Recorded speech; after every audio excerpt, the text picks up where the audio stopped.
Hello मेरे प्यारे बच्चों, कैसे हैं आप। आई होप आप सब लोग स्वस्थ होंगे और मस्त होंगे। तो मैं हूं आपकी होस्ट, आपकी मेंटोर शालिनी, और स्वागत है आपका अध्ययन मैथ एंड साइंस मीडिया में। तो बच्चों, आज जो हम लोग चैप्टर लेके आए हैं क्लास 9th का चैप्टर 3 केमिस्ट्री का, atoms and molecules, the most awaited chapter बच्चों को। एटम्स एंड मॉलिक्यूल्स और इसे नेक्स्ट वाला जो चैप्टर है स्ट्रक्चर ऑफ एटम बहुत टफ लगता है, बट एक्चुअल में ये चैप्टर बहुत सिंपल है बेटा।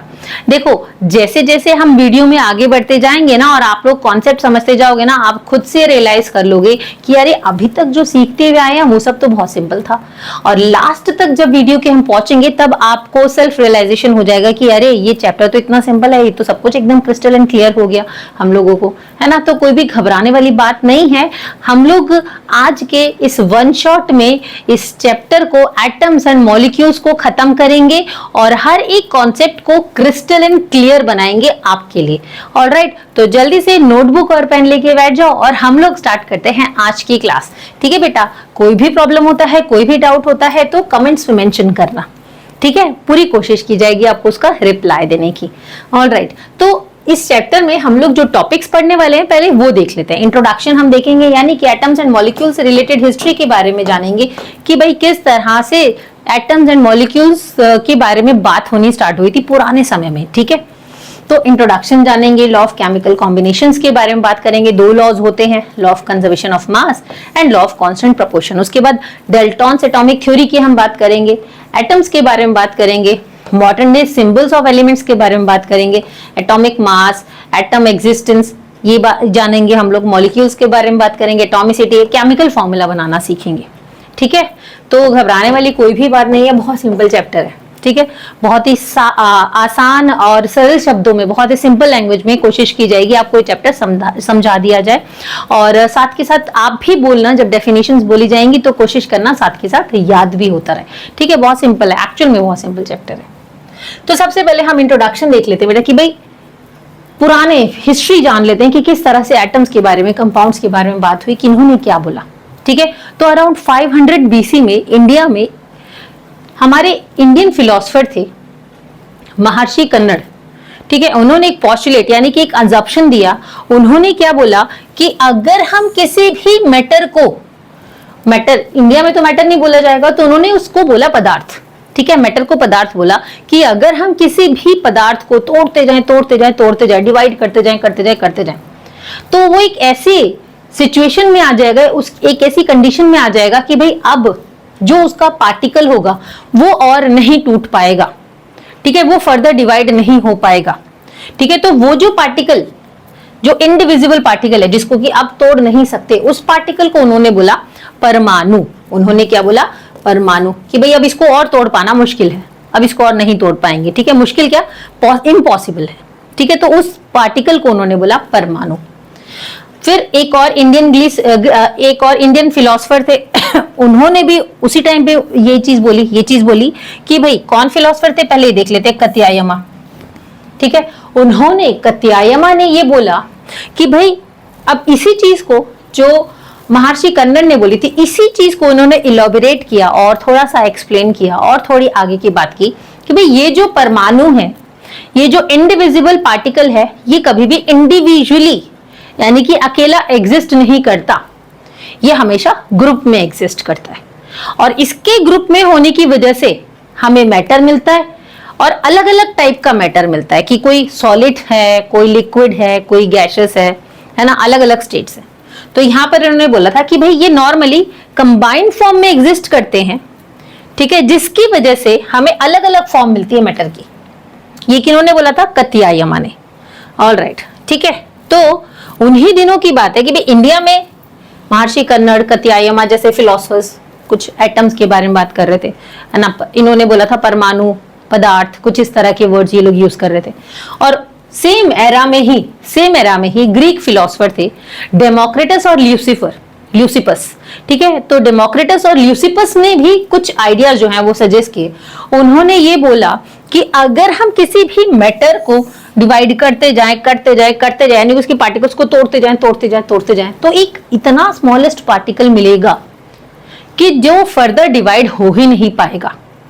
ठीक है, और वो जो स्मॉलेस्ट पार्टिकल है उसको उन्होंने बोला एटम। एटम का मतलब क्या होता है, इनडिविजिबल। अब इसको और नहीं तोड़ सकते, ठीक है, ये स्मॉलेस्ट हो गया, इससे ज्यादा इसको नहीं आगे तोड़ा जा सकता, तो उसको उन्होंने बोला एटम, ठीक है, डेमोक्रिटस ने।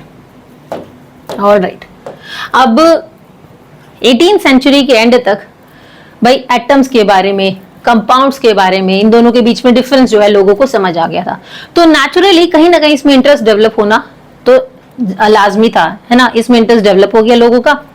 और फिर उसके बाद कहीं ना कहीं ये क्यूरियोसिटी जो है लोगों में जागने लगी कि भाई किस तरह से ये एटम केमिकली कंबाइन होते हैं और क्या होता है जब ये केमिकली कंबाइन होते हैं। तो फिर उस टाइम पे एंटोनियो लावोइज़ियर जो है, उन्होंने केमिकल साइंस की फाउंडेशन की और उन्होंने 2 लॉ एस्टैब्लिश किए, ठीक है, लॉ ऑफ केमिकल कॉम्बिनेशन के भाई हाँ एटम्स केमिकली कंबाइन हो रहे हैं, ये बात हो रही थी, है ना, ये बात हो रही थी। कतियायामा ने बोला था ना कि एटम्स जो होते हैं ये कभी भी इंडिविजुअली एग्जिस्ट नहीं करते हैं, ये हमेशा ग्रुप में होते हैं, ये कंबाइन स्टेट में पाए जाते हैं, जिसकी वजह से मैटर हमें अलग अलग टाइप का मिलता है। अब ये जो केमिकली कंबाइन हो रहे हैं ये भी लॉ को फॉलो करते हैं, और वो जो 2 लॉ इन्होंने 2 लॉ दिए थे, ठीक है, और उसको हमने बोला था लॉ ऑफ केमिकल कॉम्बिनेशन। उन्होंने बोला था, हमने नहीं, उन्होंने बोला था लॉ ऑफ केमिकल कॉम्बिनेशन, ठीक है। तो लॉ ऑफ केमिकल कॉम्बिनेशन के अंदर इन्होंने क्या बोला था कि भाई केमिकल रिएक्शन हो रहा है ना, 2 या 2 से ज्यादा सब्सटेंसेस में केमिकल रिएक्शन हो रहा है, और कहीं ना कहीं एज हमें कुछ ना कुछ मिल रहा है, जिसको उन्होंने प्रोडक्ट मिला बोला। जैसे हाइड्रोजन और ऑक्सीजन मिलके क्या बना रहे हैं, वाटर बना रहे हैं। तो हाइड्रोजन और ऑक्सीजन क्या है, ये दोनों रिएक्टेंट्स हैं, ठीक है, और एज अ प्रोडक्ट हमको क्या मिला है, वाटर, H2O, वो प्रोडक्ट मिला है हमको। अभी हम इसके बारे में बात करेंगे। सिंपल सी बात कि भाई केमिकल रिएक्शन हो रहा है 2 या 2 से ज्यादा सब्सटेंसेस में, जब केमिकल रिएक्शन हो रहा है तो हमें एज अ प्रोडक्ट कुछ ना कुछ मिल रहा है। अब ये जो केमिकल रिएक्शन हो रहा है कहीं ना कहीं ये कुछ लॉ को फॉलो कर रहा है, ठीक है, उस लॉ को क्या बोला गया, लॉ ऑफ केमिकल कॉम्बिनेशन। तो लॉ ऑफ केमिकल कॉम्बिनेशन जो है वो 2 टाइप का बताया गया। लावोइज़ियर ने बोला कि लॉ ऑफ केमिकल कॉम्बिनेशन जो है वो 2 टाइप का है। वैसे तो 2 लोगों ने मिलके, देखो जो लावोइज़ियर हैं और जे प्रोस्ट, ठीक है, इन दोनों ने मिलके इस पे काम किया था लॉ ऑफ केमिकल कॉम्बिनेशन में, ठीक है। लावोइज़ियर ने और जे प्रोस्ट 2 साइंटिस्ट थे, इन दोनों ने मिलके काम किया था इस पे। तो एक बोला गया कि भाई एक लॉ इन्होंने बोला लॉ ऑफ कंजर्वेशन ऑफ मास और दूसरा बोला law of constant proportion. In 2 law को फॉलो करते हैं। जब भी कोई भी 2 या 2 से ज्यादा सब्सटेंस एक दूसरे के साथ केमिकली कंबाइन होते हैं तो ये 2 लॉ फॉलो करते हैं। लॉ ऑफ केमिकल कॉम्बिनेशन के अंदर 2 लॉ जो आते हैं, कौन कौन सा, law of conservation of mass, law of constant proportion और law of definite proportion. Constant proportion बोलो चाहे डेफिनेट प्रोपोर्शन बोलो, एक ही बात है। तो सबसे पहले हम देखते हैं कि भाई इस लॉ में क्या बोला गया, लॉ ऑफ कंजर्वेशन ऑफ मास में जैसे पता चल रहा है कि भाई मास कंजर्व हो रहा है। तो लावोइज़ियर ने 1789 में ये लॉ दिया था और उन्होंने ये बोला था कि भाई मास can neither be created nor be destroyed in a chemical reaction, यानी कि किसी भी केमिकल रिएक्शन के दौरान ना ही तो मास क्रिएट होता है ना ही डिस्ट्रॉय होता है। क्रिएट मतलब कि भाई हाइड्रोजन का मास कोई बनाया थोड़ी गया, वो तो बना बनाया मास था, है ना, 2 सब्सटेंसेस लिए हमने, मान लो हाइड्रोजन और ऑक्सीजन, ठीक है।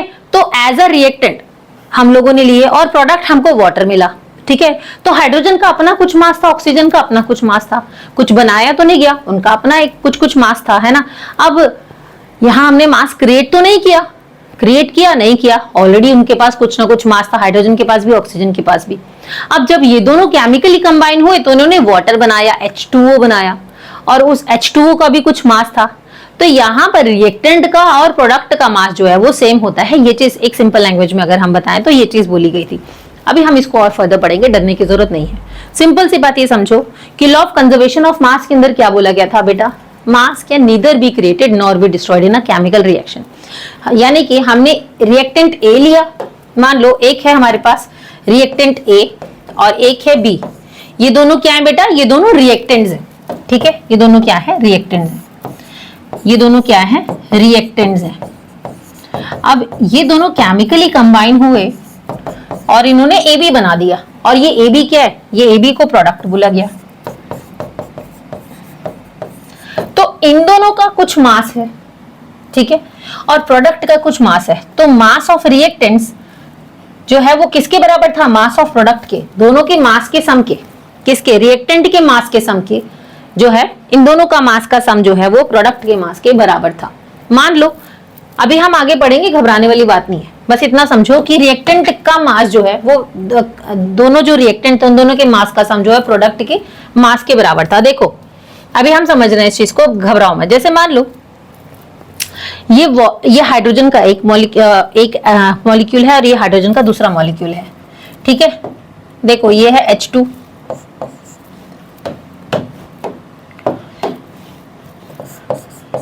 ठीक है, एक एटम ये रहा, क्या हो रहा है ये, जैसे मान लो ये एक एटम ये रहा और एक एटम ये रहा, ये दो एटम मिलके क्या बना रहे हैं, दो मॉलिक्यूल बना रहे हैं हाइड्रोजन के।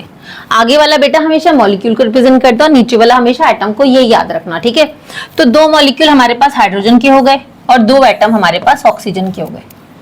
जब ये दोनों केमिकली कंबाइन हुए, ये दोनों क्या है, हाइड्रोजन और ऑक्सीजन क्या है, ये दोनों रिएक्टेंट हैं, और केमिकली कंबाइन हुए तो उन्होंने क्या दे दिया, हमें दो मॉलिक्यूल दे दिए वाटर के, ठीक है। ये H है और ये दो ऑक्सीजन है, हाइड्रोजन है और दो ऑक्सीजन है।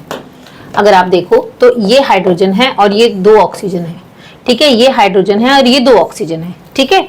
तो हम इसको देख पा रहे हैं कि हमारे पास यहाँ पर भी H2O मिला, यहाँ पर भी H2O मिला, और कितने मॉलिक्यूल्स, एक मॉलिक्यूल ये रहा, एक मॉलिक्यूल ये रहा, तो टोटल दो मॉलिक्यूल हमको किसके मिल रहे हैं, वाटर के, ठीक है। तो ये क्या है, हाइड्रोजन है, ऑक्सीजन है, ये दोनों क्या है, रिएक्टेंट हैं, ठीक है। इन दोनों का कुछ मास होगा, मान लो कुछ हाइड्रोजन का और ऑक्सीजन का कुछ मास था, उन दोनों को जब ऐड किया तो टोटल 80 ग्राम मिल रहा है हमको।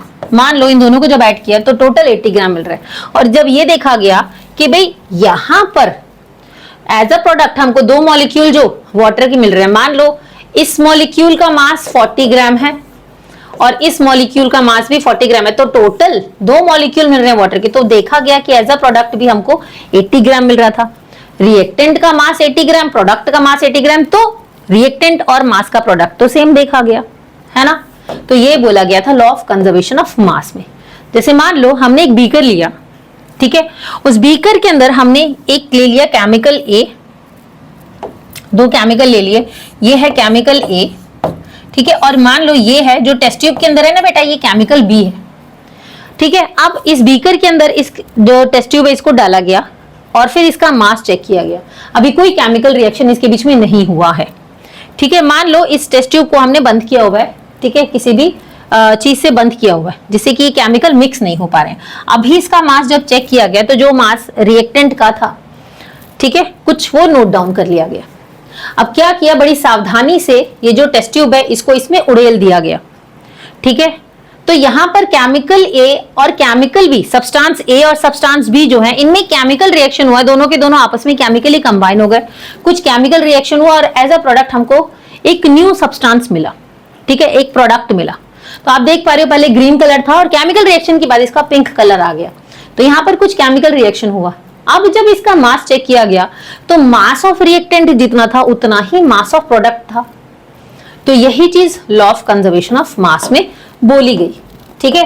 कि जैसे एग्जांपल ले लिया यहाँ पर मीथेन का, मान लो मीथेन का मास कितना है, 16 ग्राम, मीथेन का मास कितना है, 16 ग्राम, और ऑक्सीजन का कि एक एटम का मास कितना है, 32 ग्राम, ये भी 32, ये भी 32, तो टोटल कितना हो गया, 64 ग्राम, ठीक है। अब जब इन दोनों को ऐड किया गया 16 ग्राम प्लस 64 ग्राम, तो देखा गया रिएक्टेंट का टोटल मास कितना है बेटा, 80 ग्राम। ऑलराइट, रिएक्टेंट का मास देख लिया 80 ग्राम है। अब जब हमें जब प्रोडक्ट मिला तो एज अ प्रोडक्ट मान लो हमें यहाँ पर क्या मिला, हमें मिला कार्बन डाइऑक्साइड प्लस वाटर। तो कार्बन डाइऑक्साइड का मास मिला हमें 44 ग्राम एज अ प्रोडक्ट, ठीक है। और यहाँ पर वाटर का मास, एक वाटर के मॉलिक्यूल का 80 ग्राम था, ठीक है। तो दो वाटर के मॉलिक्यूल का मास कितना हो जाएगा, 18 प्लस 18 36 ग्राम। तो जब 44 ग्राम प्लस 36 ग्राम किया तो देखा कि तब भी 80 ग्राम ही मिल रहा है, यानी कि भाई रिएक्टेंट का मास भी 80 ग्राम, प्रोडक्ट का मास भी 80 ग्राम। तो लिवोर्जियर ने बोल दिया कि यहां पर एक लॉ तो ये फॉलो हो रहा है, लॉ ऑफ कंजर्वेशन ऑफ मास, यानी कि मास can neither be created nor be destroyed in a chemical reaction. इतना मास मीथेन का, इतना मास ऑक्सीजन का ऑलरेडी था, हमने कुछ नहीं दिया, अपना मास इनके पास था, ठीक है। मीथेन का 16 ग्राम और ऑक्सीजन का 64 ग्राम। और एज अ प्रोडक्ट जब हमको ऑक्सीजन, हमें कार्बन डाइऑक्साइड और वाटर मिला तो कार्बन डाइऑक्साइड का मास 44 ग्राम और 2 मॉलिक्यूल वाटर के मिले 36 ग्राम, इसको ऐड किया तब हमें मिल रहा था 80 ग्राम।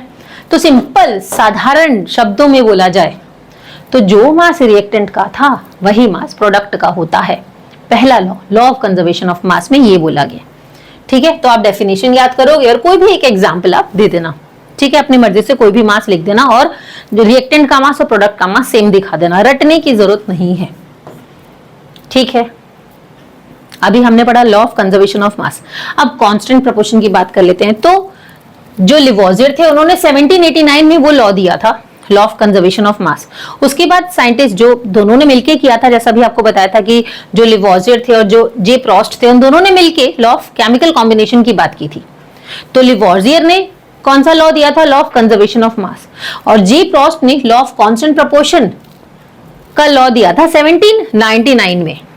ठीक है, 94 में लिवोजियर जो है उनकी डेथ हो गई थी, 1794 में। जे प्रोस्ट ने 1799 में ये लॉ दिया था। अब उन्होंने देखो, लॉ ऑफ कांस्टेंट प्रोपोर्शन को लॉ ऑफ डेफिनेट प्रोपोर्शन भी बोला जाता है। तो यहां पर इन्होंने क्या बोला था कि भाई एक प्योर केमिकल कंपाउंड जो होता है वो हमेशा, जैसे मान लो ये एक प्योर केमिकल कंपाउंड है, तो ये हमेशा सेम टाइप के एलिमेंट्स जो हैं वो केमिकली कंबाइन होंगे फिक्स्ड प्रोपोर्शन में।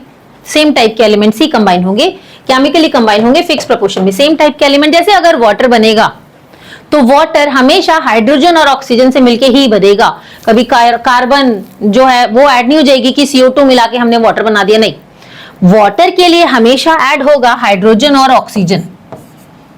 ठीक है, हाइड्रोजन और ऑक्सीजन मिलके ही हमें हमेशा वाटर देंगे। ठीक है, लेकिन दूसरी चीज ये बोले कि भाई इनका प्रपोर्शन भी फिक्स्ड होना चाहिए, यानी कि जितना एक मॉलिक्यूल के लिए हाइड्रोजन लिया और ऑक्सीजन लिया, उसी सेम प्रपोर्शन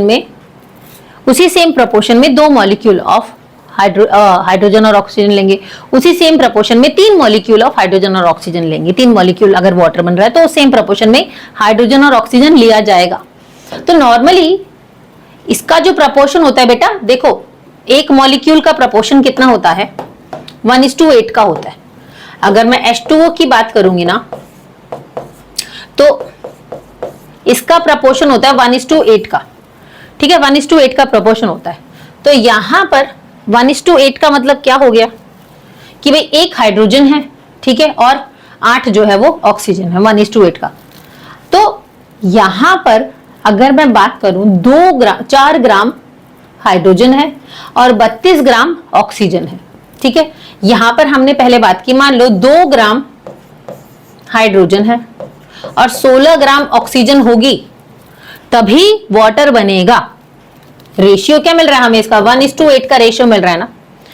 तो और ये एक मॉलिक्यूल की बात की है। अगर 2 मॉलिक्यूल मुझे बनाने हैं तो भी सेम रेशियो होना चाहिए, यानी कि 2 मॉलिक्यूल में क्योंकि 1:8 का रेशियो रखना है तो यहां पर हमें 4 ग्राम हाइड्रोजन रखनी होगी और 32 ग्राम ऑक्सीजन रखनी होगी। जब इसको सिंपलेस्ट फॉर्म में कन्वर्ट करेंगे तो 1/8, यानी कि 1:8 का रेशियो मिल रहा है ना 2 मॉलिक्यूल वाटर के लिए। अगर मुझे 3 मॉलिक्यूल वाटर के चाहिए, 3 मॉलिक्यूल, मान लो 3H2O चाहिए, 3 मॉलिक्यूल चाहिए, तो इसके लिए मैं क्या करूंगी बेटा? अगर मैं यहां पर 5 ग्राम हाइड्रोजन लूंगी, अगर मैं 5 ग्राम हाइड्रोजन लूंगी तो ऑक्सीजन कितना होगा? 40 ग्राम। ठीक है, और इसको सिंपलेस्ट फॉर्म में कन्वर्ट करो तो 5/40 यानी कि 1/8, 1:8। तो सिंपल सी बात है कि भाई हमारे पास एक तो एलिमेंट सेम होने चाहिए और सेम प्रपोर्शन में होने चाहिए। 1:8 का प्रपोर्शन फॉलो किया जाएगा, उससे ज्यादा का या उससे कम का नहीं होना चाहिए। प्रपोर्शन हमेशा 1:8 का होना चाहिए। जैसे हम एक एग्जांपल ले लेते हैं, हम वाटर की ही बात कर रहे हैं, तो 2 एटम हाइड्रोजन के लिए हैं, 1 एटम ऑक्सीजन का लिया है ना।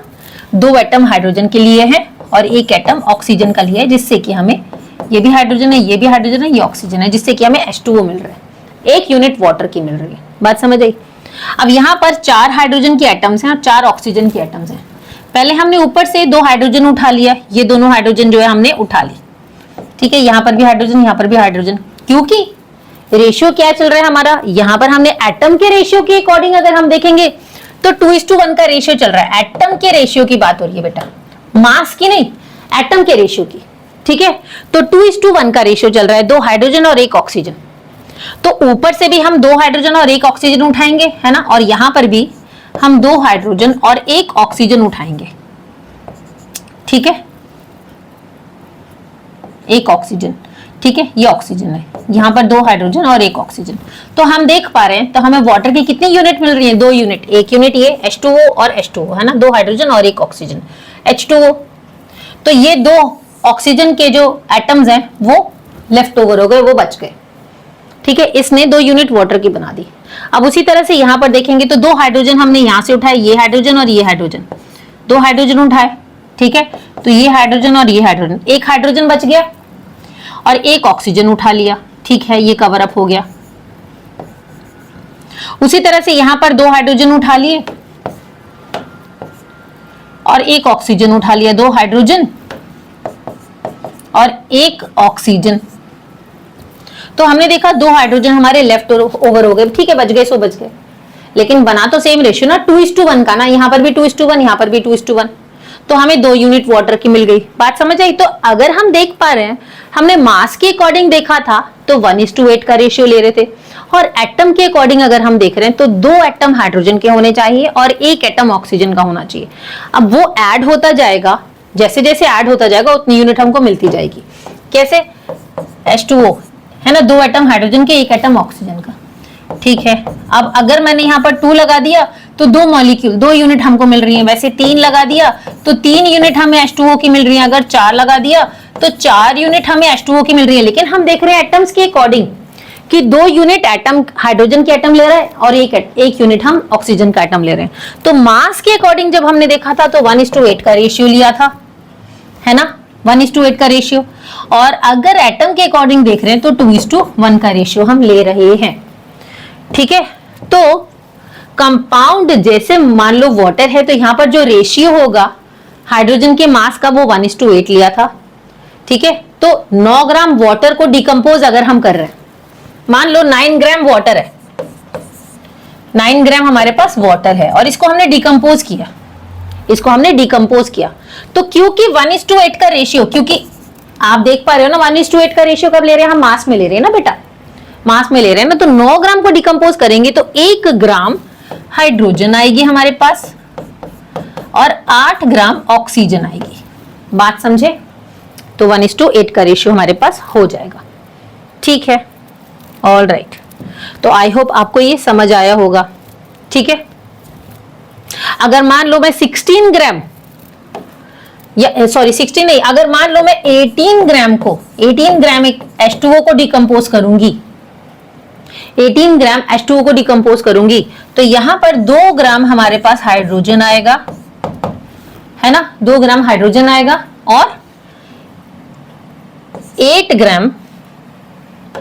16 ग्राम हमारे पास क्या आएगा, ऑक्सीजन, ठीक है। तो 16 + 2 कितना हो गया, 18। तो हम देख पा रहे हैं 2 8 जा 16, 2/16 कितना होगा बेटा, 2/16, 2 1 जा 2, 2 8 जा 16। तो हम देख पा रहे हैं 1:8 का ही रेशियो हमारा लिया जा रहा है। आया समझ में? तो इस तरह से रेशियो के अकॉर्डिंग, मास रेशियो के अकॉर्डिंग देखेंगे तो कितना आ रहा है हमारे पास 1:8, और एटम्स के अकॉर्डिंग देख रहे हैं तो 2 एटम हाइड्रोजन के और 1 एटम ऑक्सीजन का।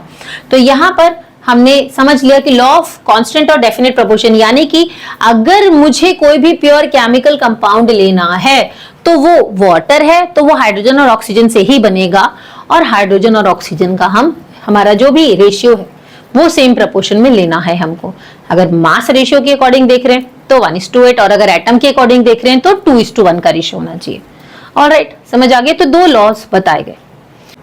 उसके बाद है डेल्टन। अब देखो काम चले जा रहा था, एक नई चीज मिली थी, ठीक है, तो उस पर रिसर्च जो है वो जारी थी। तो फिर आए डेल्टन ने क्या किया, डेल्टन एक बहुत बड़ी रिवॉल्यूशनरी थ्योरी दे दी अपनी, ठीक है, जो कि स्टडी ऑफ मैटर के लिए एक बहुत बड़ा टर्निंग पॉइंट था, ठीक है। डेल्टन ने क्या किया बेटा, जितनी भी रिसर्च हुई थी, जितनी भी थ्योरी लिखी गई थी, उन सबको पढ़ा, खूब अच्छे से पढ़ा, और उसके बाद अपनी एक नई थ्योरी दे दी मैटर के रिगार्डिंग, ठीक है, एटम के रिगार्डिंग उन्होंने एक नई थ्योरी दे दी। तो जो डेल्टन थे उनका जो जन्म था बेटा वो 1766 में इंग्लैंड में हुआ था। 12 साल की एज से उन्होंने पढ़ाना स्टार्ट कर दिया था और 7 साल बाद वो प्रिंसिपल बन गए थे। उसके बाद 1793 में वो मैनचेस्टर के लिए निकल गए, वहां पर एक कॉलेज में वो केमिस्ट्री, मैथ्स और फिजिक्स पढ़ाने लगे। साथ के साथ उनकी रिसर्च भी जो थी वो जारी रही, ठीक है। तो 1808 में उन्होंने एक बहुत बड़ा रिवॉल्यूशनरी काम कर दिया। उन्होंने क्या किया, उन्होंने एक एटॉमिक थ्योरी जो है उसको प्रेजेंट कर दिया, जिससे कि बहुत बड़ा एक टर्निंग पॉइंट आया स्टडी ऑफ मैटर में। तो जो डेल्टन थे इन्होंने क्या बोला, डेल्टन की जो एटॉमिक थ्योरी थी उसमें उन्होंने बोला था कि भाई जितने भी मैटर हैं, वो चाहे वो एलिमेंट हो, चाहे वो कंपाउंड हो, चाहे वो मिक्सचर हो, ठीक है, जितने भी मैटर हैं वो सब किसी ना किसी जो है वो किससे मिलके बने हैं, वो स्मॉलेस्ट पार्टिकल से मिलके बने हैं, और वो जो स्मॉलेस्ट पार्टिकल हैं उसको बोला गया एटम, ठीक है, उसको बोला गया एटम। तो 6 पोस्टुलेट जो हैं, जो डेल्टन है उन्होंने दिए, 6 पोस्टुलेट दिए, ठीक है।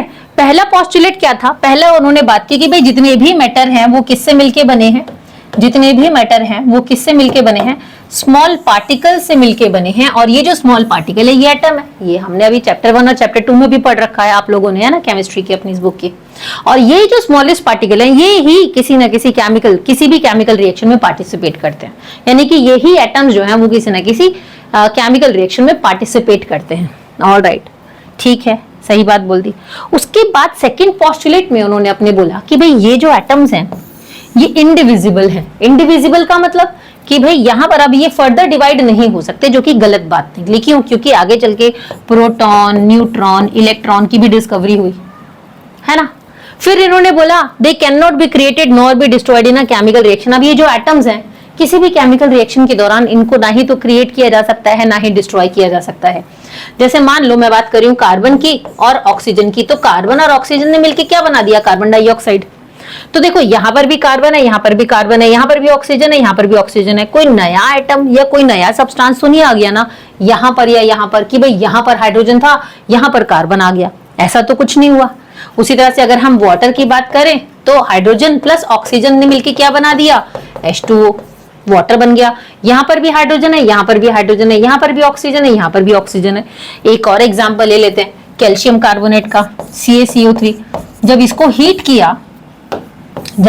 किया बेटा, तो हीट करने के बाद हमें क्या मिला, calcium oxide plus carbon dioxide.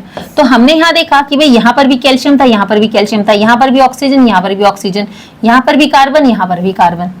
कोई नया सब्सटेंस तो नहीं ऐड हुआ यहाँ पर, है ना। जो एटम्स यहाँ थे वही सेम एटम्स यहाँ पर है, जो सब्सटेंसेस यहाँ थे रिएक्टेंट्स के पास थे वही सेम सब्सटेंसेस जो हैं वो यहाँ पर प्रोडक्ट के पास हैं। तो ना ही तो कुछ भी क्रिएट हुआ और ना ही कुछ भी डिस्ट्रॉय हुआ। ये बात सही बोल दी इन्होंने, ठीक है। इसके बाद थर्ड पोस्टुलेट में इन्होंने बोला all atom of one element, एक एलिमेंट के जितने भी एटम्स होंगे उन सबका मास और केमिकल प्रॉपर्टीज जो है वो सेम होगी। यानी कि अगर मैं एक एलिमेंट, ऑक्सीजन का एलिमेंट ले रही हूं तो उसका जो मास है और उसकी जो केमिकल प्रॉपर्टीज हैं वो सेम है। ये बात इन्होंने बोली। फिर फोर्थ पोस्टुलेट में इन्होंने क्या बोला, atom of different element have different masses and chemical properties, कि भाई जो डिफरेंट एलिमेंट्स होते हैं उनके जो भी एटम्स होते हैं, ठीक है, डिफरेंट एलिमेंट्स के एटम जो होंगे वो डिफरेंट होंगे और उनका जो भी केमिकल प्रॉपर्टीज होंगी वो भी डिफरेंट होगी। ठीक है, ये भी बात इन्होंने सही बोल दी कि अगर हम ऑक्सीजन और हाइड्रोजन की बात करेंगे, भाई ऑक्सीजन के अंदर अलग एटम्स हैं, हाइड्रोजन के अंदर अलग एटम्स हैं, है ना। भाई ऑक्सीजन की अलग केमिकल प्रॉपर्टीज हैं, हाइड्रोजन की अलग केमिकल प्रॉपर्टीज हैं, ठीक है। चौथी बात इन्होंने ये बोली। फिर इन्होंने बोली कि भाई जितने भी एटम्स होते हैं वो जिस भी रेशियो में कंबाइन होते हैं वो होल नंबर की रेशियो में कंबाइन होते हैं। होल नंबर की रेशियो यानी कि अगर मैं H2 वाटर की बात कर रही हूं, अगर मैं वाटर की बात कर रही हूं तो यहां पर इन्होंने बोला था कि भाई दो एटम्स जो हैं वो किसके, हाइड्रोजन के हैं, और एक एटम जो है वो ऑक्सीजन का है। ऐसा तो कहीं नहीं बोला जाता कि 2.5 एटम्स ऑफ हाइड्रोजन और 1.99 एटम ऑफ ऑक्सीजन, ऐसा तो कहीं नहीं बोला जाता ना। पॉइंट में तो कहीं नहीं बोला जाता, हमेशा होल नंबर की फॉर्म में बोला जाता है। होल नंबर क्या होते हैं? जब काउंटिंग हमारी 0 से लेके इन्फिनिटी तक जाती है ना, 0 1 2 3 4 5 6 7 8 9 10 11 12 13 14 इन्फिनिटी तक, तो ये होल नंबर है। तो हमेशा होल नंबर की फॉर्म में ही जो एटम्स होते हैं वो कंबाइन होते हैं और कंपाउंड की फॉर्मेशन करते हैं। ये बात इन्होंने बोली अपने 5th पोस्टुलेट में।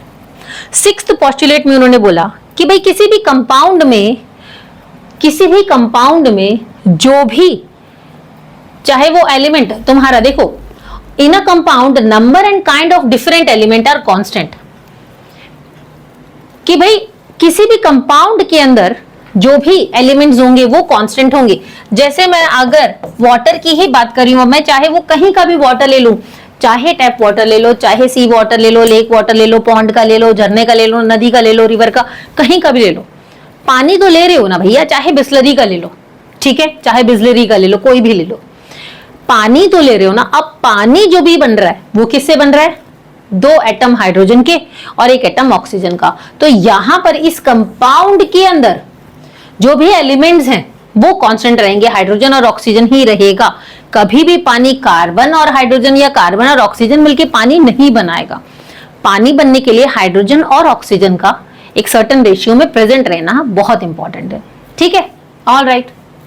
तो ये 6 पोस्टुलेट जो हैं ये डेल्टन ने दिए थे। इसमें से कुछ गड़बड़ियां भी हुई, कुछ ड्रॉबैक्स भी थे, ठीक है। क्या गड़बड़ियां थी जो आगे चल के गलत साबित हुई? क्या बातें थी कि भाई डेल्टन ने यहां पर बोला था कि एटम जो है वो इंडिविजिबल पार्टिकल है, एक इंडिविजिबल हार्ड स्फेरिकल शेप है, जो कि आगे चल के गलत साबित हुई, क्योंकि आगे चल के प्रोटॉन, न्यूट्रॉन और इलेक्ट्रॉन की डिस्कवरी हो गई, है ना। तो ये चीज तो आगे चल के गलत साबित हुई, ठीक है। फिर और क्या बोला इन्होंने ये बोला कि भाई all atoms of one element, किसी भी एक एलिमेंट के जितने भी एटम्स होते हैं उनकी केमिकल प्रॉपर्टीज जो हैं वो सेम होती हैं, मास जो है वो सेम होता है, जो कि आगे चल के गलत साबित हो गई। कैसे? आइसोटोप की डिस्कवरी हो गई भैया, आइसोटोप की डिस्कवरी हो गई, यानी कि आइसोटोप की डिस्कवरी ने क्या बता दिया कि भाई एक एलिमेंट जो है उसका मास अलग अलग हो सकता है। आइसोटोप जैसे C12 आइसोटोप, C13, C14, है ना, इनका मास अलग अलग होता है। तो सब कार्बन के फॉर्म ना है, तो सब कार्बन के फॉर्म्स है ना, कार्बन के एलिमेंट्स है, लेकिन ये C12 है, ये C13, ये C14, इसका मास 13, 14, 15 है, 16 है, इस तरह से। फिर हाइड्रोजन का भी एग्जाम्पल है ना, H1, H2, H3, ठीक है। फिर एक और एग्जाम्पल ले लेते हैं आर्गन का, ठीक है, आर्गन ये 36 है ना, AR, ये 38, ये कितना है AR, ये 40। तो हम देख पा रहे हैं यहाँ पर कि आइसोटोप की डिस्कवरी ने भाई उनकी ये बात तो गलत साबित कर दी कि एक एलिमेंट जो है उसके जो एटम्स होते हैं उनका मास अलग अलग हो सकता है, और एक सेम टाइप के एलिमेंट्स का जब मास अलग अलग होता है तो उसको हम आइसोटोप बोलते हैं। ये आप नेक्स्ट चैप्टर में जाके पढ़ोगे, घबराने वाली कोई बात नहीं। तो ये जो पोस्टुलेट थे, ये 6 पोस्टुलेट हमने पढ़ लिए, ड्रॉबैक्स हमने पढ़ लिए, ठीक है। तो बहुत सारी चीजें बोली गई, हमने अभी साइंटिस्ट के बारे में बात की। अब हम पढ़ते हैं टॉपिक के बारे में कि भाई एटम क्या होता है। तो बेटा एटम जो होता है वो बिल्डिंग ब्लॉक होता है किसी भी मैटर का। बिल्डिंग ब्लॉक का मतलब जैसे मान लो कि एक दीवार बनाई हमने, किससे? हमने पहले ईंटें लगाते गए, जब ईंटें लगती गई तो एक दीवार बनी, उसी तरह से दूसरी, तीसरी, चौथी दीवार बनाई हमने तो 4 दीवारें बन गई। तो इसी तरह से हमने 4-4 दीवारें करके जो है कमरे बना दिए और उन कमरों के ऊपर बिल्डिंग खड़ी कर दी। अब उस बिल्डिंग का बिल्डिंग ब्लॉक कौन है भाई? ईंट नहीं लगती तो क्या वो बिल्डिंग खड़ी होती? नहीं खड़ी होती। तो इसी तरह से किसी भी मैटर का बिल्डिंग ब्लॉक क्या हुआ? जिस तरह से एक बिल्डिंग का बिल्डिंग ब्लॉक ईंट हुई, उसी तरह से एक मैटर का बिल्डिंग ब्लॉक बेटा एटम हुआ, ठीक है। बहुत सारे एटम मिलके क्या बनाते हैं? मॉलिक्यूल। बहुत सारे मॉलिक्यूल मिलके क्या बनाते हैं? एलिमेंट और कंपाउंड, है ना। और ये एलिमेंट और कंपाउंड क्या होते हैं? हमारे मैटर होते हैं, ठीक है। तो according to modern theory atom जो है वो स्मॉलेस्ट पार्टिकल होता है किसी भी एलिमेंट का, और वही स्मॉलेस्ट पार्टिकल किसी भी केमिकल रिएक्शन में पार्टिसिपेट करता है, ठीक है। ठीक है, अब एटम जो होते हैं वो इतने छोटे होते हैं कि नेकेड आइज तो छोड़ो, पावरफुल माइक्रोस्कोप से भी उसको नहीं देख सकते। तो जब एटम की जो है पूरी तरह से छानबीन की गई है ना, पूरी तरह से एटम की स्टडी की गई, तब ये पाया गया कि भाई एटम जो होता है वो स्फेरिकल शेप का होता है। एटम की शेप का होता है बेटा स्फेरिकल शेप का। अब उसका साइज हमें देखना था कि साइज क्या होता है एटम का। तो जैसे मान लो एक प्लेग्राउंड है सर्कुलर शेप में, मान लो एक प्लेग्राउंड है सर्कुलर शेप में। अब मुझे आपसे पूछना है इसका साइज क्या है, ठीक है। तो रेडियस अगर दे दिया जाएगा तो हम इसका साइज फाइंड आउट कर सकते हैं ना, इसका साइज फाइंड आउट। उसी तरह से एटम भी स्फेरिकल शेप का था, तो उस एटम का रेडियस जो है वो निकाला गया जिससे कि हमें एटम का साइज पता चल जाए, ठीक है। तो एटॉमिक रेडियस को मेजर किया जाता है हमेशा नैनोमीटर में। किस में मेजर करते हैं, याद रखना, नैनोमीटर में, ठीक है। तो 1 नैनोमीटर किसके बराबर हुआ बेटा, 1 नैनोमीटर किसके बराबर हुआ,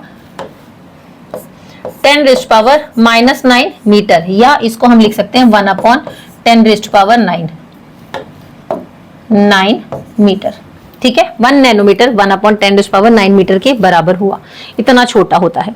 यानी कि 1 मीटर किसके बराबर हुआ, 10⁻⁹ नैनोमीटर के बराबर हुआ। 1 मीटर किसके बराबर हुआ, 10⁻⁹ नैनोमीटर के बराबर। अब ये कितना होता है जरा ये अंदाजा लगा लेते हैं। हमने कितना लिया, 1 नैनोमीटर किसके बराबर है बेटा, 10⁻⁻⁹ मीटर। तो रेडाई हम जो यहाँ पर ले रहे हैं ना, रिलेट करके देखते हैं कितना छोटा साइज होगा। रिलेट करके देखो, रेडियस हमने ले लिया मीटर में, ठीक है, मीटर में रेडियस ले रहे हैं। तो एक एप्पल का रेडियस कितना होता है, 10⁻⁻⁻1। तो एप्पल का साइज तो अंदाजा लगा सकते हो, है ना। उसके बाद एंट का साइज 10⁻⁻3, सोचो कितना छोटा है, -3 में। उसके बाद जो सैंड होता है ना, सैंड का ग्रेन, ठीक है, एक दाना, उसका साइज कितना होता है, 10⁻⁻4। दिमाग में सोच के देखो, दाना है ना, एक रेत का दाना। उसके बाद हेमोग्लोबिन का जो मॉलिक्यूल होता है, सोचो वो कितना छोटा है कि वो 10⁻⁻8 है, ठीक है। फिर मॉलिक्यूल ऑफ वाटर 10⁻�9 है, सोच के देखो कितना छोटा है। और एटम ऑफ हाइड्रोजन 10⁻⁻10, उतना रेडियस होता है, इतना छोटा होता है कि उसको नेकेड आई से हम सोच भी नहीं सकते देखने की, ठीक है। ऑल राइट, तो अब डिफरेंट कंपोनेंट्स क्या होते हैं एटम के अंदर, क्योंकि हमने अभी तो डेल्टन का पोस्टुलेट आगे चल के गलत साबित हुआ था। तो एटम के अंदर क्या प्रेजेंट है भाई, एटम के अंदर देखो प्रोटॉन्स प्रेजेंट होते हैं, इलेक्ट्रॉन्स प्रेजेंट होते हैं और न्यूट्रॉन्स प्रेजेंट होते हैं। प्रोटॉन्स क्या होते हैं, ये कुछ चार्जेस हैं, अभी घबराने वाली बात नहीं है, नेक्स्ट चैप्टर में पढ़ेंगे। अभी सिर्फ आप इतना समझो, प्रोटॉन्स जो होते हैं वो कुछ पॉजिटिव चार्जेस होते हैं जो एटम के अंदर प्रेजेंट होते हैं, ठीक है। इलेक्ट्रॉन्स कुछ नेगेटिव चार्जेस होते हैं जो एटम के अंदर प्रेजेंट होते हैं, और न्यूट्रॉन्स के पास कोई चार्ज नहीं होता, न्यूट्रल होते हैं ये। अभी आप सिर्फ इतना समझो, ठीक है। अगर हम एटम को ब्रेक डाउन करेंगे तो उसके अंदर कुछ प्रोटॉन्स पाए जाएंगे, कुछ इलेक्ट्रॉन्स पाए जाएंगे और कुछ न्यूट्रॉन्स पाए जाएंगे, ये आपको याद रखना है, ठीक है। प्रोटॉन पॉजिटिवली चार्ज होते हैं, इलेक्ट्रॉन जो होते हैं वो नेगेटिवली चार्ज होते हैं, और न्यूट्रॉन जो होते हैं वो न्यूट्रल होते हैं, कोई चार्ज नहीं होता उनके पास, ठीक है। अब एटम एग्जिस्ट कैसे करता है, देखो नॉर्मली एटम इंडिपेंडेंटली कभी भी एग्जिस्ट नहीं करता है, ठीक है। ये हमेशा मॉलिक्यूल के फॉर्म में एग्जिस्ट करता है, यानी कि ग्रुप बना लेते हैं। ये अकेला कभी एग्जिस्ट नहीं करता एटम, ठीक है। गैसेस के एटम अकेले एग्जिस्ट करते हैं, वो भी आगे चल के बताएंगे आपको। लेकिन नॉर्मली एटम कभी भी इंडिपेंडेंटली एग्जिस्ट नहीं करता, ये हमेशा कंबाइन होकर एग्जिस्ट करते हैं, ठीक है। तो जब 2 या 2 से ज्यादा एटम्स एक दूसरे के साथ केमिकली कंबाइन होते हैं तो उसको हम बोल देते हैं मॉलिक्यूल, ठीक है। 2 या 2 से ज्यादा एटम जब कंबाइन होंगे तो वो क्या बना देंगे, मॉलिक्यूल बना देंगे, ठीक है। अब किसी भी जब मॉलिक्यूल के अंदर सेम टाइप के एटम्स होंगे, ठीक है, सेम टाइप के एटम्स होंगे तो उसको हम क्या बोलेंगे, एलिमेंट, ठीक है। Molecules of atom of the same type, तो कभी भी जब किसी भी मॉलिक्यूल के अंदर सेम टाइप के एटम्स होंगे तो वो क्या बनाएंगे, एलिमेंट्स बनाएंगे। जैसे ऑक्सीजन ले लेते हैं, तो ऑक्सीजन के अंदर सेम टाइप के एटम्स प्रेजेंट होंगे, ठीक है, वो ऑक्सीजन का मॉलिक्यूल बना रहे हैं। अगर हम कार्बन की बात कर रहे हैं तो कार्बन के एलिमेंट के अंदर सेम टाइप के एटम्स प्रेजेंट होंगे, वो सब मिलके कार्बन बनाएंगे, ठीक है। तो ये क्या कहलाते हैं, एलिमेंट कहलाते हैं। तो element is a substance which is made up of only one type of atom, यानी कि ऐसा कोई भी सब्सटेंस जिसमें एक ही तरह के एटम्स प्रेजेंट होते हैं उसको हम क्या बोलते हैं बेटा, उसको हम बोलते हैं एलिमेंट, ठीक है। कॉपर हो गया, कार्बन हो गया, हीलियम, हाइड्रोजन, ऑक्सीजन, ये सब क्या एलिमेंट है? कॉपर के अंदर सेम टाइप के एलिमेंट, सेम टाइप के एटम्स होंगे, वो सब मिलके कॉपर बनाएंगे। कार्बन के अपने अलग तरह के, लेकिन सब एक ही तरह के एटम्स प्रेजेंट होंगे, ठीक है। हीलियम के अंदर सारे हीलियम के एटम्स प्रेजेंट होंगे सेम टाइप के, हाइड्रोजन के अंदर सारे हाइड्रोजन के एटम्स प्रेजेंट होंगे, ऑक्सीजन के अंदर सारे ऑक्सीजन के टाइप के ही एटम्स प्रेजेंट होंगे। तो ये एलिमेंट्स होते हैं, ठीक है। सेम टाइप के एटम्स मिलके क्या बनाते हैं? एलिमेंट्स, ठीक है। ऑलराइट, अब हम बात करते हैं ancient and modern day symbol of atom of different element. Different element के पुराने और नए टाइप के एलिमेंट्स की हम बात करेंगे यहां पर। तो देखो, इनिशियली जो डेल्टन थे उन्होंने एटम्स को लिखने के लिए, रिप्रेजेंट करने के लिए कुछ सिंबल्स को यूज किया था। जैसे मान लो कोई डिस्कवरी हुई, ठीक है, अब उसको सेकंड्स में लिखना है, ठीक है। सडनली कोई केमिकल रिएक्शन हो, उसको नोट डाउन करना है। अब उसको पूरा लिखेंगे, ऑक्सीजन, पहले लिख रहे हैं हम हाइड्रोजन प्लस ऑक्सीजन ने मिलके क्या बनाया? वाटर। तो जो काम हमें 2 सेकेंड में करना था, उसके हमें 10 से 12 सेकेंड लग गए, ठीक है। तो यहां पर टाइम कंजप्शन था। तो डेल्टन ने क्या किया? इस चीज को थोड़ा सिंपल बनाने के लिए उन्होंने कुछ सिंबल्स बनाए कि भाई सिंबल्स के थ्रू अगर हम रिप्रेजेंट करेंगे तो हमारे लिए सिंपल हो जाएगा, ठीक है। तो हर एक सिंबल जो है वो सिर्फ नाम ही डिनोट नहीं कर रहा था एटम का, बल्कि क्वांटिटी भी बता रहा था कि भाई किस एटम की कितनी क्वांटिटी है, ठीक है। जैसे हाइड्रोजन के लिए उन्होंने बीच में डॉट लगा दिया, फास्फोरस के लिए ये मर्सिडीज का साइन दे दिया, कॉपर के लिए सी बना दिया, गोल्ड के आसपास ये ऐसे ऐसे डैश डैश लगा दिए, डंडे डंडे लगा दिए, कार्बन में को शेड कर दिया सर्कल को, सल्फर के लिए प्लस लगा दिया, लेड एल कैपिटल लिख दिया, प्लेटिना पी कैपिटल लिख दिया, ऑक्सीजन सर्कल बना के खाली छोड़ दिया, आयन के लिए आई लिख दिया कैपिटल, सिल्वर के लिए सिल्वर एस लिख दिया कैपिटल, मर्करी के लिए ऐसे ऐसे डॉट्स बना दिए, ठीक है। तो इन्होंने ये कुछ सिंबल्स दिए, लेकिन ये सक्सेसफुल नहीं थे। क्यों? क्योंकि जिस काम को हमको मतलब माइक्रो सेकंड्स में या 1-2 सेकंड में करना था, वो भी टाइम कंज्यूम कर रहा था। अगर मुझे गोल्ड लिखना था, मान लो गोल्ड और कार्बन के बीच में या ऑक्सीजन के बीच में कुछ रिएक्शन हो, तो पहले क्या हुआ? पहले सर्कल बनाओ, फिर बीच में ऐसे ऐसे ऐसे, ऐसे डॉट बनाओ, फिर जी लिखो। इससे जल्दी गोल्ड नहीं लिख देंगे हम, है ना, इससे जल्दी गोल्ड लिख देंगे। तो भाई ये भी टाइम कंज्यूमिंग था, ये भी सक्सेसफुल नहीं था, ठीक है। तो बर्जीलियस आए, उन्होंने सिंबल्स दिए एलिमेंट के। बर्जीलियस आए, ठीक है, आगे चल के उन्होंने सिंबल्स दिए कि भाई एलिमेंट्स का नाम जो है वो लेटर से लिखते हैं, ये चीज उन्होंने बोली। तो स्टार्टिंग में जो एलिमेंट्स के नेम थे वो कि भाई कहां से एटम जो है वो डिराइव हुआ है, कहां से मिला है, ठीक है। एलिमेंट जो है वो कहां से मिला है, जहां से भी मिला है उस जगह के नाम पर उसका जो फर्स्ट नेम है वो रख दिया गया। जैसे मान लो कॉपर, तो कॉपर साइप्रस से मिला था, ठीक है। तो कॉपर का नाम जो है साइप्रस के नाम पर रख दिया गया, ठीक है। गोल्ड जो है वो कहां से मिला था? गोल्ड का देखो सिर्फ जगह के नाम से नहीं, कलर के नाम से भी इन्होंने जो है सजेस्ट किया था कि हाँ नाम हम रख सकते हैं। जगह के नाम से कहां से एलिमेंट मिला है, चाहे उस जगह के नाम पे पहले 2 लेटर लिख दो, वरना उसके कलर के अकॉर्डिंग लिख दो। अब जैसे गोल्ड है, गोल्ड का मतलब इंग्लिश में क्या होता है? येलो, ठीक है। तो इसीलिए इसका नाम गोल्ड रख दिया गया, ठीक है। ये तो नाम रखने की बात हुई तुम्हारी, ठीक है। अब आईयूपैक, ठीक है, कुछ लोग इसे आईयूपीएसी भी बोलते हैं। आईयूपैक की फुल फॉर्म क्या होती है बेटा? International union of pure and applied chemistry. I for international, you for union, P for pure and applied chemistry, ठीक है। एसी एक अप्लाइड, सी केमिस्ट्री। ये एलिमेंट्स के नाम, सिंबल, ठीक है, और यूनिट्स जो हैं अप्रूव करते हैं, उसके बाद ही ऑल ओवर वर्ल्ड में उनको यूज किया जा सकता है। तो ज्यादातर सिंबल जो हैं उसका फर्स्ट 2 लेटर्स जो हैं एलिमेंट के नाम के, इंग्लिश के नाम के, वो यूज किए गए हैं ज्यादातर में। और जो भी फर्स्ट लेटर है सिंबल का, उसको हमेशा लिखा जाता है कैपिटल में। तो जो पहला लिखा जाता है उसको अपर केस कहते हैं, और जो बाद में लिखा जाता है उसको लोअर केस। तो जैसे मान लो मुझे लिखना है सोडियम, ठीक है, तो सोडियम का Na मैं लिख रही हूँ। जैसे मान लो नेट्रियम है, सोडियम का लैटिन नेम होता है नेट्रियम, ठीक है। देखो पहले ये समझ लो, सोडियम का लैटिन नेम है नेट्रियम, पोटेशियम का होता है केलियम, आयन का फेरम, कॉपर का क्यूपरम, सिल्वर का अर्जेंटम, गोल्ड का ऑरम, ठीक है, मरकरी का हाइड्रोजाइरम, लेड का प्लम्बम, टिन का स्टेनम। तो ये जो लैटिन नेम के बेस पर इनके नाम रखे गए, इनके सिंबल्स रखे गए।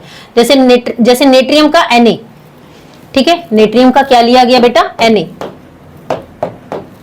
नेट्रियम का Na, तो ये क्या बना हमारा, सोडियम, ठीक है। कैलियम का K, ठीक है। फेरम आयन है ना, तो Fe लिया गया। फिर क्यूपरम का Cu, कॉपर, ठीक है। और जेंटम का Ag, A और G, ठीक है, ये क्या बना हमारा, सिल्वर। औरम का Au, ठीक है। हाइड्रोजाइरम का Hg लिया गया, जिसको कि मरकरी बोला गया, ठीक है। प्लम्बम का Pb लिया गया, जिसको कि लेड बोला गया। और स्टेनम का Sn लिया गया, जिसको कि टिन बोला गया। अब इसका अपर केस N है जो कैपिटल में लिखा जाएगा, और लोअर केस A है जिसको स्मॉल में लिखा जाएगा। अगर आप इसको इस तरह से लिखोगे सोडियम को, तो ये भी गलत होगा। अगर आप इसको इस तरह से लिखोगे तो ये भी गलत होगा। अपर केस हमेशा कैपिटल में और लोअर केस यानी कि पीछे वाला हमेशा स्मॉल में लिखना है। जैसे ये तो K जो है, पोटेशियम का K तो एक ही है, तो इसको अपर केस में लिखेंगे। आयन का Fe, तो F जो है कैपिटल में, अपर केस कैपिटल में और लोअर केस स्मॉल में। अपर केस कैपिटल में, लोअर केस स्मॉल में। ये क्या बन गया, कॉपर बन गया। अगर मैं सिल्वर लिख रही हूं तो Ag, तो A capital G small, upper case capital, G जो है वो स्मॉल। तो इस तरह से याद रखना कि किस तरह से लिखा जाता है, ठीक है। तो आगे वाला अपर केस कैपिटल में, लोअर केस स्मॉलर में। अब जो सिंबल्स होते हैं एटम के, वो हमने कहां से लिया, symbol of some atoms are formed from the first letter of the name and letter appearing letter in the name. अभी हमने देखा था कि भाई जैसे हमने किसकी बात की थी, क्लोरीन की बात की थी, ठीक है। तो क्लोरीन के अंदर पहला लेटर जो अपर केस है वो तो पहला हमने ले लिया, और उसके बाद वाला जो लोअर केस है वो ऐसा नहीं है कि हमने सेकंड वाला लिया, वो आगे कहीं जो भी लेटर अपीयर हो रहा है उसको लिया गया। जिंक में भी Z जो है वो अपर केस में रखा गया, N कहीं आगे मिल रहा है तो N को यहां रख लिया गया, जिंक, ठीक है। और कुछ एलिमेंट जो हैं उनके जो सिंबल्स हैं उनको जो हमने अभी बात की लैटिन और ग्रीक वर्ड से लिया गया है ना, natrium, kalium, ferrum, cuprum, argentum, aurum, hydrargyrum, plumbum, stannum, तो इनको लिया गया इनके लैटिन या जर्मन और ग्रीक नेम के बेसिस पर, ठीक है। तो हर एक एटम का यूनिक नेम और यूनिक केमिकल सिंबल हम यहाँ पर देख पा रहे हैं। ऑल राइट, ठीक है। तो हमने एटम के बारे में जाना, एटॉमिक मास के बारे में बात कर लेते हैं। तो देखो, according to Dalton atomic mass, Dalton ने क्या बोला था कि भाई जो एटॉमिक मास होता है, atomic mass can be defined as total mass of one atom in any given element. किसी भी एलिमेंट के अंदर, जैसे मान लो ये एक एलिमेंट है, ठीक है, इसके अंदर ये एक एटम है छोटा सा। अभी इस एक एटम का जो मास होगा बेटा वही एटॉमिक मास है, ठीक है। एक एटम का मास किसी भी एलिमेंट में, उसके एक एटम का मास क्या कहलाता है, एटॉमिक मास, ठीक है। और इसको डिनोट कैसे करते हैं, AMU, यानी कि एटॉमिक मास यूनिट, और सिंपली इसको U भी लिखा जाता है, ठीक है। U मतलब यूनिफाइड मास, ठीक है, U भी लिखते हैं, चाहे AMU लिख लो चाहे U लिख लो। एटॉमिक मास यूनिट वैसे पहले बोलते थे, अभी U ही बोला जाता है, ठीक है। तो according to international system of unit, the unit of atomic mass is U, ठीक है। We know that atoms are very tiny particles, हमको पता है एटम जो होते हैं वो बहुत छोटे पार्टिकल्स होते हैं, ठीक है। तो एक्यूरेटली इनको मेजर करना, इनका मास मेजर करना बड़ा टफ टास्क था। अब कैसे मेजर किया जाए, अभी तक हमने पढ़ा बहुत छोटा है, बहुत छोटा है, ठीक है। तो यहां पर किसी चीज से उसको रिलेट करके उसका मास निकाला गया। जैसे मान लो आप किसी शॉप पे गए टमाटर लेने के लिए, ठीक है, और आपने उनको बोला कि भैया 1 किलो टमाटर दे दो, तो उन्होंने क्या किया, तराजू पे एक साइड पे टमाटर रखे, है ना, तराजू पे एक साइड पे उन्होंने क्या रखा बेटा, उन्होंने टमाटर रख दिए यहां पर। अब क्या वो सिर्फ टमाटर रखेंगे तो क्या आपको 1 किलो टमाटर दे पाएंगे, नहीं, यहां पर उनको कुछ ना कुछ तो रखना पड़ेगा ना, जिससे कि वो मास जो है वो रिलेट करें। भाई 1 किलो लेना है ना, तो यहां पर मे भी हो सकता है वो कुछ वेट रखेंगे 500 ग्राम का, है ना, 500 ग्राम के 2 वेट रखेंगे, या हो सकता है वो एक ही वेट रख दें 1 kg का, एक ही वेट रख दे 1 kg का, इसके साथ इसको रिलेट करके आपको वो 1 किलो पकड़ा देंगे, है ना, तो किसी चीज से रिलेट किया गया ना, तभी 1 kg माना गया। तो उसी तरह से एटम के मास को भी रिलेट करके निकाला गया। बिना रिलेट किए निकाल पाना बड़ा टफ था। ठीक है, तो अगर हम एक हाइड्रोजन एटम की बात करेंगे, अगर हम एक हाइड्रोजन एटम की बात करेंगे बेटा, तो एक हाइड्रोजन एटम का मास कितना होता है? 1.68 इंटू 10⁻24 ग्राम्स, ग्राम्स में हम देख रहे हैं। ठीक है, कितना हुआ? अगर हम देखें तो 0.24 जीरो लगा दो, 1 2 3 4 5 6 7 8 9 10 11 12 13, थक गया अभी से, 14 15 16 17 18 19 20 21 22 23 24 और उसके बाद 6 to 4। भाई ये निकालना था, तो क्या ये पॉसिबल हो पाएगा? इतनी छोटी यूनिट कहां से लाएंगे, कैसे निकालेंगे? तो इसको रिलेट करके निकाला गया। ठीक है, अब किस तरह से इसको रिलेट किया ये समझो। जैसे मान लो कि आप एक शॉपकीपर के पास गए या एक फ्रूट सेलर के पास गए। ठीक है, और आपको मन था कि आपको एक एप्पल खरीदना है। पहले आप एप्पल लेने के लिए गए, मेरा मन कर रहा है एप्पल खाऊंगा मैं, एप्पल खाऊंगी मैं, है ना, और आप फ्रूट सेलर के पास गए, लेकिन आपके पास एक ही एप्पल खरीदने के पैसे हैं। ठीक है, तो आपने उसको बोला भैया एक एप्पल मुझे चाहिए। अब वो जो फ्रूट सेलर था बेचारे की पूरे दिन कोई कमाई नहीं हुई थी, तो उसने सोचा चलो एक एप्पल दिया जाए। लेकिन उस एक एप्पल को मेजर करने के लिए उनके पास कोई भी रिलेट करने के लिए वो जो पत्थर होता है या जो भी वो क्या कहते हैं उसको, बाट कहते हैं आई थिंक, है ना, वो बाट रखते हैं, उसको तराजू पे रखते हैं। और तो वो उतना छोटा उनके पास कुछ था नहीं कि किससे कंपेयर करे, किससे रिलेट करे कि इस एक एप्पल का जो है वो मास निकाले। तो उन्होंने क्या किया, उनके पास एक क्या रखा था, तरबूज रखा था, वाटरमेलन था। ठीक है, उस एक वाटरमेलन के को इन्होंने पहले आधा किया, आधा करके उस तराजू पे रखा, तो भाई एकदम से वो तो बहुत हैवी था, ये हल्का था, है ना, तो ये तो ऊपर चला गया और ये नीचे आ गया। फिर उन्होंने क्या किया, उसके पीसीस करने स्टार्ट किए। तो इस तरह से पीसीस करते करते उन्होंने उस वाटरमेलन के 12 पीसीस कर दिए। ठीक है, उस वाटरमेलन के 12 पीसेस कर दिए। अब उस एक पीस को उठा के जब उन्होंने तराजू के एक साइड रखा तो ये बैलेंस हो गया एप्पल के साथ। तो मान लो इसका वेट उनको पता था 60 ग्राम। ठीक है, मान लो इसका वेट उनको पता था 60 ग्राम।